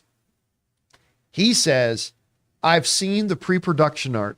I've seen all the pre-pro. I've seen the concept art. I've seen it around the Marvel offices. Now, Legally Eagly says, I doubt he just accidentally, this is probably for his own Ant-Man Quantumania. Well, no. Not to say that the Fantastic Four can't have cameos in Ant-Man Quantumania. Maybe they could. Not saying they can't. But he's not lying when he says sometimes the art is just laying around there. Now, I have actually been where people are not allowed to be. I have been in those offices. I have been in Peyton Reed's office. I got to go into Peyton Reed's office, and in his office, he had like the sketching for Ant-Man and the Wasp. This was a considerable amount of time before we knew a lot about the movie. But he had me and a couple of other people right into his office, and the artwork's all up in his walls, right? All this kind of stuff. And you know what it was? In She-Hulk, if you guys remember, I think it was the season finale of She-Hulk, when she first goes up to that reception desk and you got to sign in and whatever, that's a real place. I've actually been through there, went into the holy of holies, if you will, into the real creative brain part there. And they literally do. These directors will have, because it's a secure area, they will have that stuff just out in their offices because that's how they're working. So I don't have any doubt that Peyton Reed probably wandered into a certain conference room or maybe into Matt Shakman. Remember, Peyton Reed has lived with Fantastic Four for a long time. So has wandered into Matt Shakman's office and maybe had some discussions, whatever, and saw the production. So I don't think there's anything hush, hush, top secret. Oh, he didn't just accidentally come across it. Yeah, he probably did. So I believe that. Again, going back to that word tangibilization, it's real. Like, it's actually happening as we speak. They may not have officially announced who the cast is. They know who the cast is. The movie's been cast. Believe me, the movie's been cast. They just haven't announced who it all is yet. But even though we don't know who's going to be in it and all that kind of stuff, they are, as we speak, right now, in those offices in Burbank, California, they are making Fantastic Four right now. It's being made. It's in the pre-production stage. Yeah. But they're making it as we speak. And I am dying to see those pieces of art. God, I would love to see those pieces of art that Peyton Reed is letting on about. So I think there's a couple of interesting things here. The fact that about why he's not doing it, I think that's really good reasoning. I'm very, very, very, after watching WandaVision, which I think is the gold standard thing that Marvel's ever done on Disney Plus so far, Matt Shakman's going to do a terrific job with this movie. I'm very, very excited about it. Hearing that the art is already being done, the pre-pro, probably storyboard, that probably means storyboarding's already happened. So you probably already got the storyboards all set up. I mean, I'm not the world's biggest Fantastic Four fan, but I cannot believe how excited I am for this project at this point. Anyway, Rob, you heard all the stuff that Peyton Reed had to say. What's your takeaway from it? Well, I think you summed it up pretty well. These Marvel movies, they have visual development going on sometimes years before they hit the cameras, before they get on set and start shooting, because they're planning for this. And I think, like you said, they've been cast. They know who the Fantastic Four is because they have to plan these things far out, and that's what Marvel does. They schedule these things. It's like a domino effect. You've got one after the other after the other. I still think, John, and by the way, we've been speculating about this on this show. I have no reason to think this other than my own imagination. No one said this. I have not heard anything.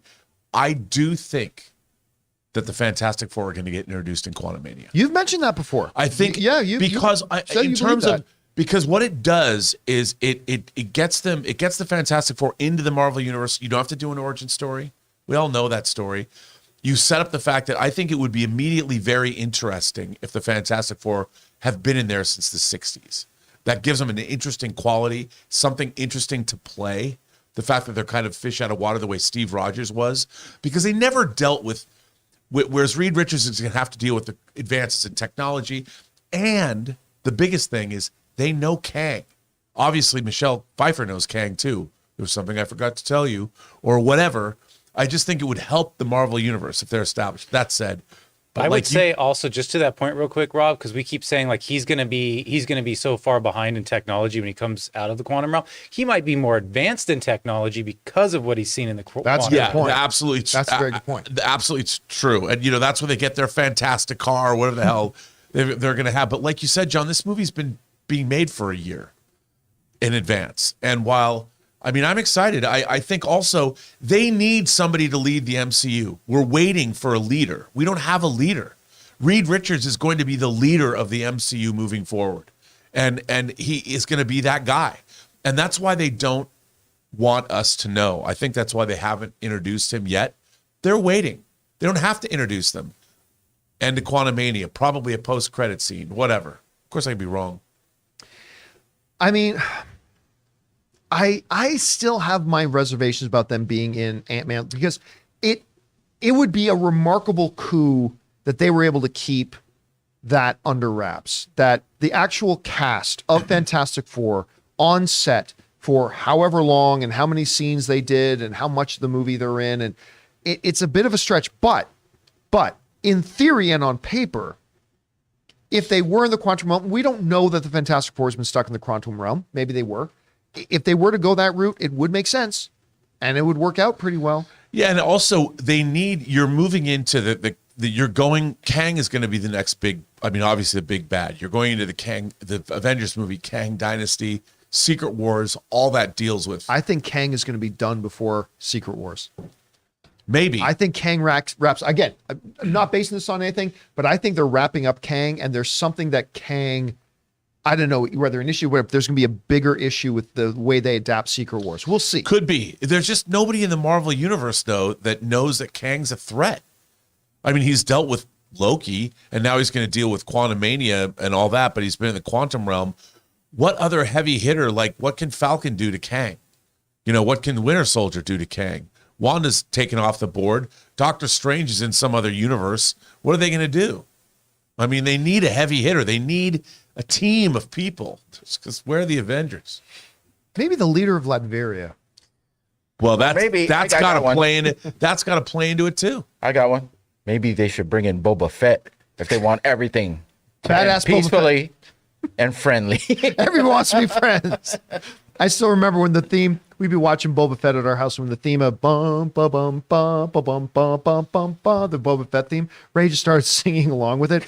I am Boba Fett, and we should be friends. because Boba Fett was such a diplomatic guy. Friendship. But also, don't like going into Secret Wars. I mean, I think you're looking at Doctor Doom as being a big thing there. About who's going to be the leader of the I think they might set up with this whole new era of Fantastic Four and X-Men. I think you might be looking at Professor Xavier as being the leader of the MCU. Maybe yes, maybe no. A lot of possibilities here. Guys, question is for you. What do you think about this? The movie's being made as we speak. Work is being done on Fantastic Four. It's the pre-production stage, granted, but they're working on that movie as we speak. This art exists. It's out there. Peyton Reed's talking about it. What are you guys thinking about it? Are you excited for a Fantastic Four? Maybe you're like Fantastic Four out after so many tries and attempts to make those movies and they were never any good. Maybe you're super excited and think they can be awesome under Marvel. Whatever you guys think, jump down to the comment section below and let us know your thoughts. All right, guys, with that down, we're going to move now into your comments and questions. If you guys have a thought, theory, opinion, or question you'd like Rob and I to address, go ahead and use the super chat feature. We're opening up the super chats right now. Do it fairly quickly because we only leave the super chats open for just a couple of minutes, so get those in now. Now, before we get to those, though, we want to take a second and thank my mobile service provider, Ryan Reynolds' own Mint Mobile.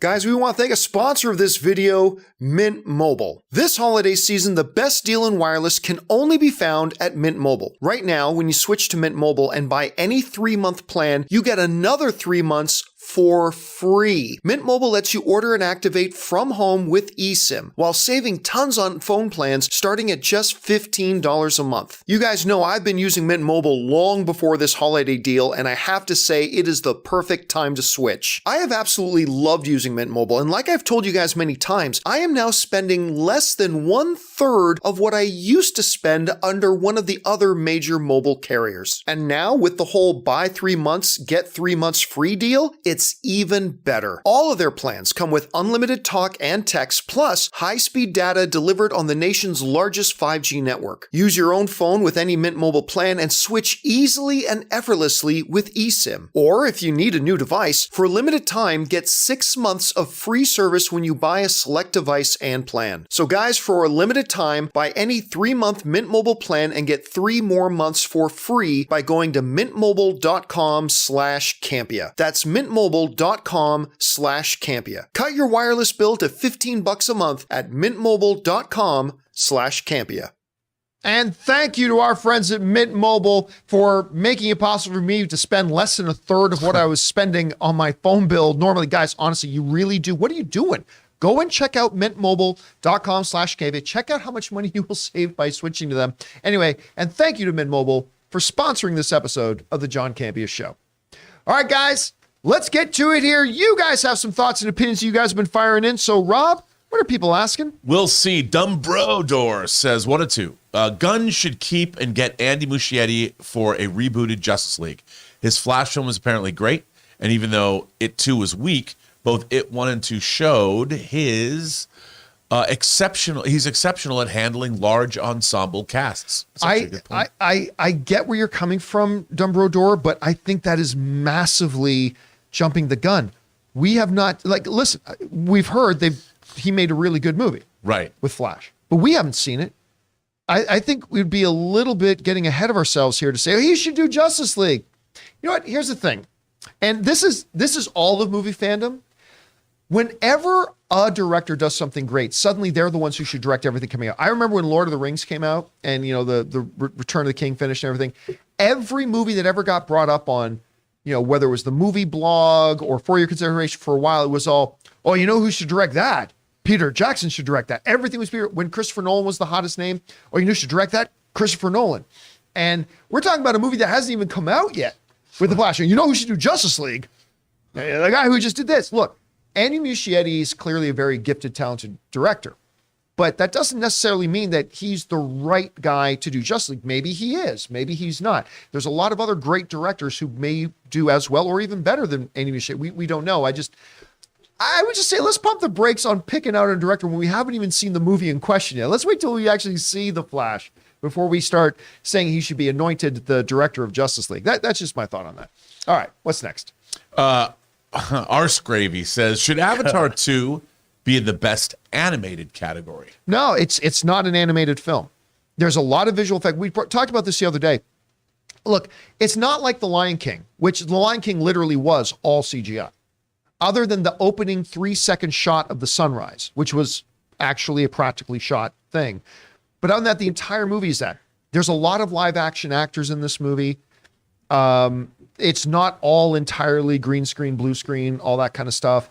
It is not by definition an animated movie. So, but again, I haven't seen it, but we've already seen the trailers. There's tons of live action actors, all kinds of stuff. So it does not fit the definition, Rob, of an animated film unless you see it otherwise. I agree with you. And look at the actors. Even if you look at like clips from the original Avatar, it's all actors in mocap suits.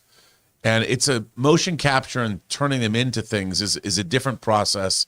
They're still actors at the basis. I would still call that animation, though. Like Sure. if what you're seeing is animated work, but we actually see real physical, practical things, including people and characters and stuff like that. Yeah. All right, what's next? It's a hybrid. Sam Fisher says, like you, John, I liked Pinocchio. I didn't love it. Second half was better than the first. I actually kind of prefer the first half, to be honest with you. Like the opening 15 minutes or so, the story of Geppetto and Carlo, his son, that was the best part of this movie. It was emotional. I felt it. It was beautifully done. And I just agree with you. I just agree with you in the sense that it is a fine movie. It's a good movie. I don't think it's one of Guillermo del Toro's best. I don't think it's the best animated film of the year. I can already think of a couple of animated films that I think were better than it this year, but it's a good movie. But I feels like it's getting a little bit overhyped myself just because it's dark and it does some more mature themes that I appreciate they did, but just because they did these more mature, deeper themes doesn't necessarily mean they executed them perfectly or necessarily even really well. Again, I liked it in a thumbs up or thumbs down world. Pinocchio to me is a thumbs up movie. I just didn't think it was as great as some other people did. All right, what's next? I just want to thank Max Finkel for joining at the actor membership level real quick. Ooh, thank you, Max. Appreciate that, man. James Argenta says, in my opinion, Wong is the leader of the MCU. I mean, listen, even Kevin Feige said it's kind of right now it's the Marvel Wong universe. Yeah. Right? He's kind of the guy. And listen, why not? He is the Sorcerer Supreme. Everybody loves Wong. I've never talked to somebody saying, you know what character I don't like in the MCU? Wong. I've never heard anybody say Everyone that. loves Wong. Everybody loves Wong. I get that. So sure. You know what? Until Professor Xavier or Reed Richards comes along, maybe he is the leader of the MCU. All right, what's next? Chef Rigo says, I saw Pinocchio on Sunday on the big screen, and I've never seen anyone cry so much at a stop motion picture like my friend did. Listen, Laugh out loud. My friend. my sure, Chef Frigo. friend. Yeah, I'm asking, got any of those penis enlarging pills? I'm asking for a friend of mine. No, I totally get why. Like I said, I think the first like 15 minutes of that movie are the best part of the movie. It is a powerful, emotional, moving part. Like as soon as you realize what you knew was going to come, it's not unpredictable. But once you realize you go, oh no, and then you're watching it and it's powerful and emotional. And throughout the movie, like I said, this is a good movie. Throughout the movie, there are certain moments that are really well done like that. So, but again, for me, I just don't personally think the movie's as good as a lot of other people do. All right, what's next? Let's see. Mikragava says, Nicaragua. greetings from Serbia. I'm sorry I massacred your name. Thank you for the awesome shows. Have you seen Pretty Village, Pretty Flame? One of the best anti-war movies I've seen. Rob, I'm sure you would love it. I've actually seen that film. That's from quite a while ago. I'm not familiar with this I one. want to say it's like 15 years ago. And I'm not even aware of this movie. Yeah, it is about the Bosnian conflict, and I'm trying to think of. I actually own that movie, but I only have it on DVD. I do not have it on Blu-ray. But yeah, I want to say, and it can. I wonder if did it win the best Oscar? Could you look that up? Pretty Village. Let's Pretty see, Flame? 1996. And then just Was look it up under 96? awards. Is it that long ago? Wow. Yeah. Okay, I knew it was a while. 26 years ago. 26 years. That's a long time. But it's a great film. But All right. yeah, While stuff. Peter or while Taylor's looking that up, what's next? Alan Ling says, hey, John and crew, late response, but just chiming in about Flash, June 2023. Man, June's going to be a busy movie month. My A-list membership will be tested. I like seeing movies more than once. What else did we say was coming out that month? Because we've got, is that the Indiana Jones month as well? Yes. I think it's Indiana Jones. Yes. It's, what movie did he just mention there? Flash. Flash, Spider-Verse. I think Spider-Verse was one of them. Yeah. And then there's a fourth one. I mean, Is it the Elemental or something? oh yes, Elemental, yes. So the big Pixar film that looks fantastic. Listen, we have been evolving the post-pandemic era, right? But Right. this has not been 2022 was not a regular year. Like we literally went months spans without significant big releases coming out in theaters, right? Like months without them. 2023, when you sit down and look at the release schedule, is going to be the first kind of back to normal year as far as the release schedule goes. And that means we're going to get some months like June, oh my God, where we're going to be getting banger after banger, like 1 week after the next. I'm really excited. That month is going to be crazy good. I'm very, very excited for that month, man. By the way, I wanted to give a shout out. There's a movie that was made in 1985, a Serbian film. In America, it's called Hey Baba Reba. And it's a wonderful movie. In a way, it's kind of like a Stand By Me. But if you haven't seen it, I know people are like, what is it? I'm looking for the Serbian title. I don't know what the Serbian title is. But it was directed by Jovan Esin. If you haven't seen it, check it out. By the way, did you find out if that movie won any Oscars? It did not. It says it garnered 6 wins and 1 nomination, but it's not for anything in the US. Not for the Oscars. Yeah. Also, I don't know if did you mention Transformers for June? That's also Oh, June. is that Beast Wars? Was Is that that Rise of true? the Beast? Yeah, Is that June. It's crazy. It's going to be a crazy month. All right, what's next? Rafael Castillo says, hint from an answer in an interview that The Abyss is coming out in 4K as early as March. Oh, James Cameron flat out said it was. Oh, did he? Yeah. They're finally going to do that? They're finally putting out The Abyss. The question is it going to be the extended version with the tidal wave stuff and the aliens? Who knows?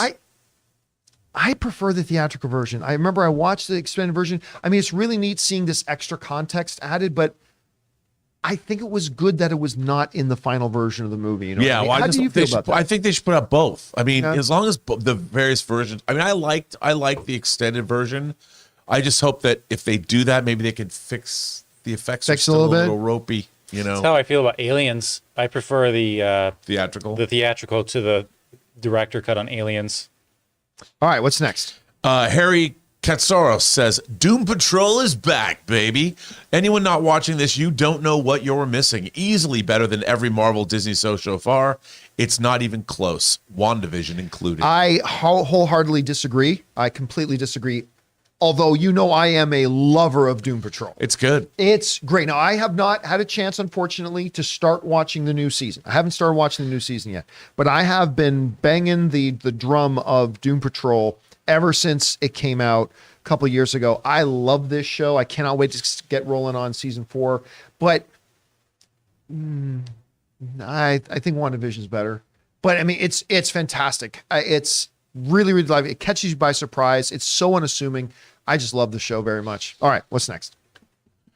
Harv's Case says, even with production wrapped on their new seasons, I'm worried for the fate of HBO Max shows Warrior and Our Flag Means Death. Well, I mean, look, it's like anything, any show ever. If you succeed, you thrive. If you don't succeed, you're in trouble. So Warrior, I mean, they've already talked about, they've got plans for Warrior. So they're fine with Warrior and all that kind of stuff. Our Flag Means Death.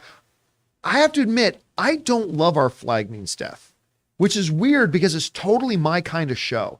It really is my kind of show, but it just didn't click for me per se. But I mean, listen, the entertainment landscape is Darwinism at its finest. Yes. It's survival of the fittest. And we'll see. If you watched either Warrior. I haven't watched Warrior. Oh my God, you would love Warrior. I know everyone it's says so I would good. love Warrior. I haven't watched, but I've watched Our Flag Means Death, and I think it's funny, but I don't love it like as much as What We Do in the Shadows. Right.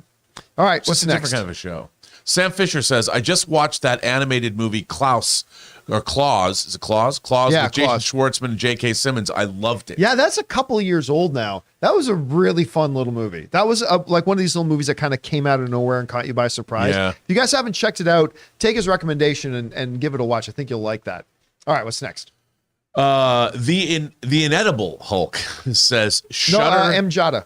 Oh, was it just first? Sorry. Spielberg and Williams both want to do Bond, so why not? Look, they can say they want to. Yeah. You can say that in an article or whatever all you want. And I'm sure, listen, if Steven Spielberg picked up the phone and called Barbara Broccoli and said, yeah, I think I'd like to do your next James Bond movie, I can't see them saying no. Right. I can't see that happening. If Steven Spielberg really wanted to do Bond, they would let Steven Spielberg do Bond.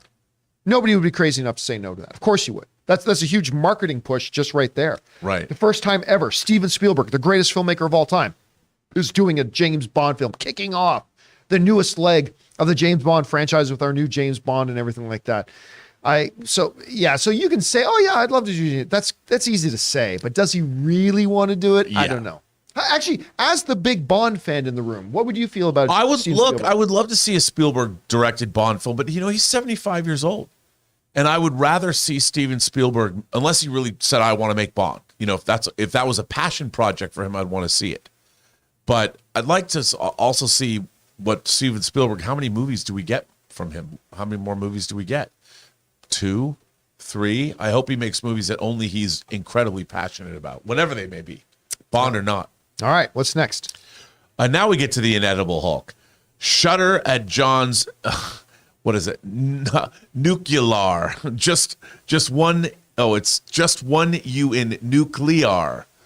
I guess you're getting dinged about your Who the pronunciation. fuck cares? Move on. Al Jesus Renshaw Christ. says, I cried during Spider-Man Into the Spider-Verse when Miles' dad was speaking to him on the other side of the door. Conversation with mom in the trailer made me tear up as well. To this day, an animated superhero film has no business being as emotionally resonant as Spider-Man Into the Spider-Verse. I agree. Like, both the way it charmed you with laughter, like that scene, it was in one of the trailers, but that scene when he's dropping off, Miles says, gets on the guy, I love you, Miles. Say, I love you. It's like, I love you. Copy that. And just, it's like that. But that conversation through the door That's great. it just hits you. Even then, the little visual cues, like when he's down in the dead Peter Parker's basement and he's looking at the Spider-Man costumes through the glass and you see his reflection overlayered on top of the Spider-Man costume behind it. Just what they did with that movie astounds me. And I cannot wait to see this next one. I agree. All right, what's next? Zach Marcello says, so pumped for Avatar 2 on Saturday. Yes. Also, pretty excited about the trailer news that dropped today. New trailers for Oppenheimer and Dead Reckoning. That Oh, means when- Mission Impossible 2. When is and, that coming out? Probably for Friday, unless they're going to drop them earlier online. Dude, I can't wait to see a new Dead Reckoning Or in front trailer. of Avatar. Yeah, in front. That's what I mean. But in front of normally, Avatar. see, it's very, very, very, unless you're a Christopher Nolan film, Oppenheimer, Well, I swear that'll be only in IMAX. IMAX probably in front of Avatar. I can see that. But and they might only release Mission Impossible in IMAX as well. think so? Maybe. Because least for the 99 first times out 2 of 100, weeks. they release the trailers online like days before they release in theaters. I mean, obviously, Christopher Nolan has done it with just a theatrical release, so I can totally see that. Yeah.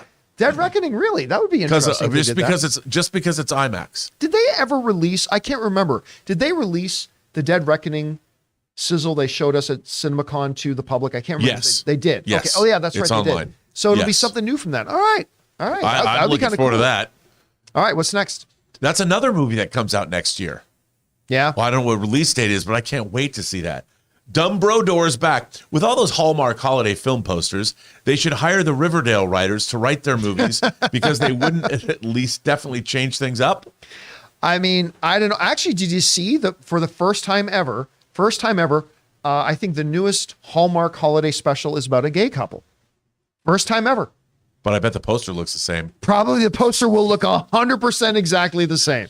100% exactly the same. They should do a Riverdale Christmas special. Why not? Do not give them any. No, they just fucking need to do ideas. a Hallmark multiverse movie. Hallmark Oh, my multiverse God. movie.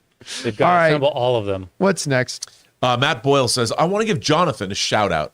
Man, your one-liners on the show have me laughing out loud. Oh, well, I appreciate it, man. Jonathan does a great job around here. Not only like producing the show, running the show like that, the great one-liners. He's our director of operations. He helps me keep this whole place running. Jonathan is extremely valuable to what we do around here, and I'm glad you're calling him out. Thank you for And that. his day job is making the next Batman movie. The day job. All right, what's next? James Wheeler says, I'm so excited. The Banshees of Inisherin is out on VOD. Oh, that's great. Yeah. I again, it's not the movie I thought it was going into it, but it is, again, just such a the performances are great. Both Colin Farrell and Brendan Gleeson are getting tons of awards buzz all over the place. Totally deserved. It's a fantastic movie. Not a lot of you guys have seen it. Check it out when you get a chance. It's absolutely wonderful. All right, what's next? Suthius says, got a chance to watch Troll on Netflix. Not what I expected. I liked it, though. Great visual effects on the troll. Kind of heartbreaking, too, with its story. It kind of is. And I haven't seen it yet. Anne was watching the trailer. She goes, I want to watch this. I'm like, great. I want to watch it too. So I haven't had a chance to see it. Did you enjoy it? It's good, and I really did enjoy it. Yeah, there's a lot to Oh, Ray, love. you saw it too? Yeah. What do you think about it? I liked it. I mean, there's a lot of the effects were actually better than a lot of the stuff in the theaters right So now. good. Yeah. The All effects right. work is great. All right. What's next? Josh Sosa says, predicting Doom steals Kang's chair after the Avengers defeat him, and he makes his own for Battle World. Could be. That's Secret Wars. Could be. Now, again, we all got to keep in mind that, well, we know what's going to happen in Avengers Secret Wars because in the comics, Yeah. Kevin Feige has shown many, many, many times just because a movie is called something after one of the comic stories. Sure, they'll take a lot of themes from it, but he'll also make a lot of big departures as well. I mean, for all we know, I think Doom will be in it. But for all we know, Doom won't even be in this thing, right? For all we know. So I'm just saying, let's make some guesses, but let's not make any big assumptions until we see, because we know Kevin Feige can deviate wildly from the source material, usually to very good effect, but we'll see. But that would be kind of cool if they did that. All right, what's next? Vixter 5001 says, how is there only one episode left of Yellowstone? That can't be true. That can't be true. There's only been 5 or 6 episodes. Is that true? I mean, I don't follow episode count, but I thought just this past week's was episode 5 or something. Maybe I've lost count. I'll have to go back and look again. All right, what's next? Quality not included. Oh, no, pardon me. Motassem says, damn, Marvel gave Cameron COVID. Marvel secretly snuck some COVID patients onto his plane to make him miss his own. Suck on that, Cameron. I can see. Feige says hello. Like, I don't know. All right, what's next? That's funny. Wait, no, go down. Quality Quality not included says, honestly, Nolan filming an actual nuke wouldn't be that special. We wouldn't be able to hear it. Laugh out loud. I don't, what? Because you can't hear dialogue in Nolan's movies. Oh my God. Okay, that's good. That's good. That's fun. That's a good comment. Yeah, man, I do hope, especially after, what was the name of the last one again? The last Nolan movie, Tenet. Tenet. Especially after Tenet. Yeah, God, man, Chris, what see that little slider? Push it up a little bit. That one little one marked dialogue audio, slide that up a little bit. Just give us a little bit more of that, would you? Let us hear what's being said in your movies. That would be fantastic. And Tom Hardy is the voice of the nuclear weapon. I'm going to explode. Boom. Like, Natural play. all right, what's next? Go down a little bit. Ars Gravy says Nolan will have important dialogue during the blast. Yes. An alien appeared to me last night. What? Yes, he told me the meaning of life is. Yeah, I can totally see that happening. All right, what's next? Ashay Thacker says, hey guys, would you say that Superman is as important to DC as Captain America is to Marvel? I'd say more important. And remember, Captain America, Steve Rogers, is my favorite character in the Marvel Cinematic Universe. Not my favorite character in comic books, but my favorite character in the Marvel Cinematic Universe. But Superman is more important. And I mentioned this the other day, Rob, and I don't know what you think about this, but like Captain America being in your world doesn't fundamentally change your world. He's important. He does a lot of stuff. When the Superman is in your world, that fundamentally changes everything about your world. It fundamentally changes like your understanding of the world. It does, like, because you're in a world where Superman is here. Like, right? It changes. You build on that. So I would personally say that, yeah, Superman is actually more important to the DC universe than Captain America is to the Marvel universe. I mean, you may not agree. There may be some good arguments to make against that, but that's my initial thought. I don't know. What do you think? And I completely agree with you. I mean, they're, you know, when they ever cross over, it's always Superman versus Captain America. You know, literally. It's usually Superman versus, the one they did was Superman versus Hulk. Well, they did that, but if you look at like the crossover, because they're the same, you know, they're the same. They represent truth, justice, and the American that's true way. too. Yeah, philosophically, they're kind of the same. Philosophically. Yeah. All right, what's next? Magic K says Stone Cold. What? The Rock is losing money? What? The bottom line is another beer day? Only WWE fans will understand that reference. Do they still, like, I don't watch the televised show. Do they still, the audiences still do that? Yeah, Stone Cold forever ruined. Yeah. Forever ruined that was wrestling, fun. But that was fun at first. So what happened was Stone Cold Steve Austin got in this thing where when somebody else would be talking to him, he would just interrupt them going, what? And once he started doing that now, whenever totally non-Stone Cold Steve Austin related things, a guy will come into the ring and start talking and the audience will start going, what? It just ruined any dialogue. Yeah, it was funny at first, but it's like one of the reasons I stopped watching wrestling is it was just so irritating that audiences did that. Funny. So, but that was a good call out there. All right, what's next? Noah Gonzalez says, Rob, I bought the Avatar Extended Edition. Amazing. It's a great set. It's a 3-disc set. It's got incredible stuff on it. And I'm glad you bought it because it's good. Was the extended? Is that what they re-released, or was it the theatrical? No, there's actually 3. They did the re-release in theaters I don't recently? think so. I think it was probably theatrical. Probably the theatrical one. Okay. Yeah, because there's 3 different versions of Avatar. There's a theatrical, then there's that special edition with new footage they released, and then there's the extended version that was on home video. All right, what's next? Blood Inside Out says, checked out Bloody Christmas on Shudder, and although I like the premise, it got stale a bit, but it's a lot of fun. I've never heard of it. I don't know it either. All right, well, there's that. But there's another recommendation for Shudder. I love Shudder. Today. Please, Shudder, stay around. There's layoffs, everything. I love Shudder so much. What's next? TJ Slab Dragon Watson says, are you saying I should scrap the refrigerator idea and rely on duck and cover? It's funny. I remember the first time as a kid, even as a kid, you'd see these old things from the 60s about, they'd show these videos in school chair that, hey, if you hear the nuclear blast warning go off, duck and cover under your desk. Like, what on earth is that supposed to do? Oh, it's hilarious. There's a movie that came out called The Atomic Cafe. Right. that talked about the atomic era, and they had those movies. They showed those. They had clips from those films, and like you'd have the announcer going, "Well, when you hear the explosion, what do? Duck and cover." And these kids would get under their desks. Because then you'll be fine. You'll be totally fine. And there was a song like "Duck and Cover." Oh, God. Terrible. Do you remember I think it was in the 80s. It was a made-for-TV movie. The Day After. The Day After. Oh yeah, I remember that. dude, I have that on Blu-ray. I Directed by Nicholas Meyer, who directed Star Trek 2. I went back maybe about 2 or 3 years ago and watched a bit of that because I came across it, I think, in my YouTube feed or whatever. Right? Yeah.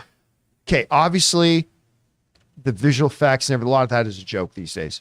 But, like, yeah, look at those visual effects. But that's fucking terrifying. Oh, That thing, that's Yeah. like as much as it's something that's made in the 80s, that thing is terrifying. so I was in high school, and they made a big deal. Like parents, there were parent groups up in arms. Like, should our children even be able to watch this? Now, if you really want to have fun, Isn't that there was a gross? British counterpart movie that was made at the same time as The Day After called Threads. Day After is at least Threads is the most depressing, horrible. It's really well made. But if you watch them as a double bill, you want to slit your own throat. Wow. But Threads, man, woo. They need that Superman joy. I mean, yeah, at least That's the what day that's after. what these movies miss. At They- least you they got need some nukes joy. flying, though. At least the day after, you've got some kind of Well, Threads. Was the like, problem oh, with man. it is if you survive it, you have to live in the fallout. So there's like, it just gets worse. Yeah, there I is no get- surviving. Threads gets into how bad it gets. Woo. All right, is that it? That's it. All right, guys. We're gonna end it on nuclear war. And that's every good show should end on nuclear war. Guys, thank you so much for being here and making this show part of your day. Big special thank you to all you guys who sent in those super chats. Number one, because you gave us great fun things to talk about. But number two, you supported this channel as you did it. And all of us involved with the show, thank you guys so very much for your support. Once again, don't forget, a little bit later this afternoon at 3 p.m. Pacific Standard Time, we're going to be doing open mic. I hope you guys will come back and join me for that. So, for everybody in the room, Mr. Robert Meyer Burnett, Ray Orr has been back there, Jonathan Voico running the show, Taylor right over there, and of course myself, John Campea. And until next time, my friends, bye-bye.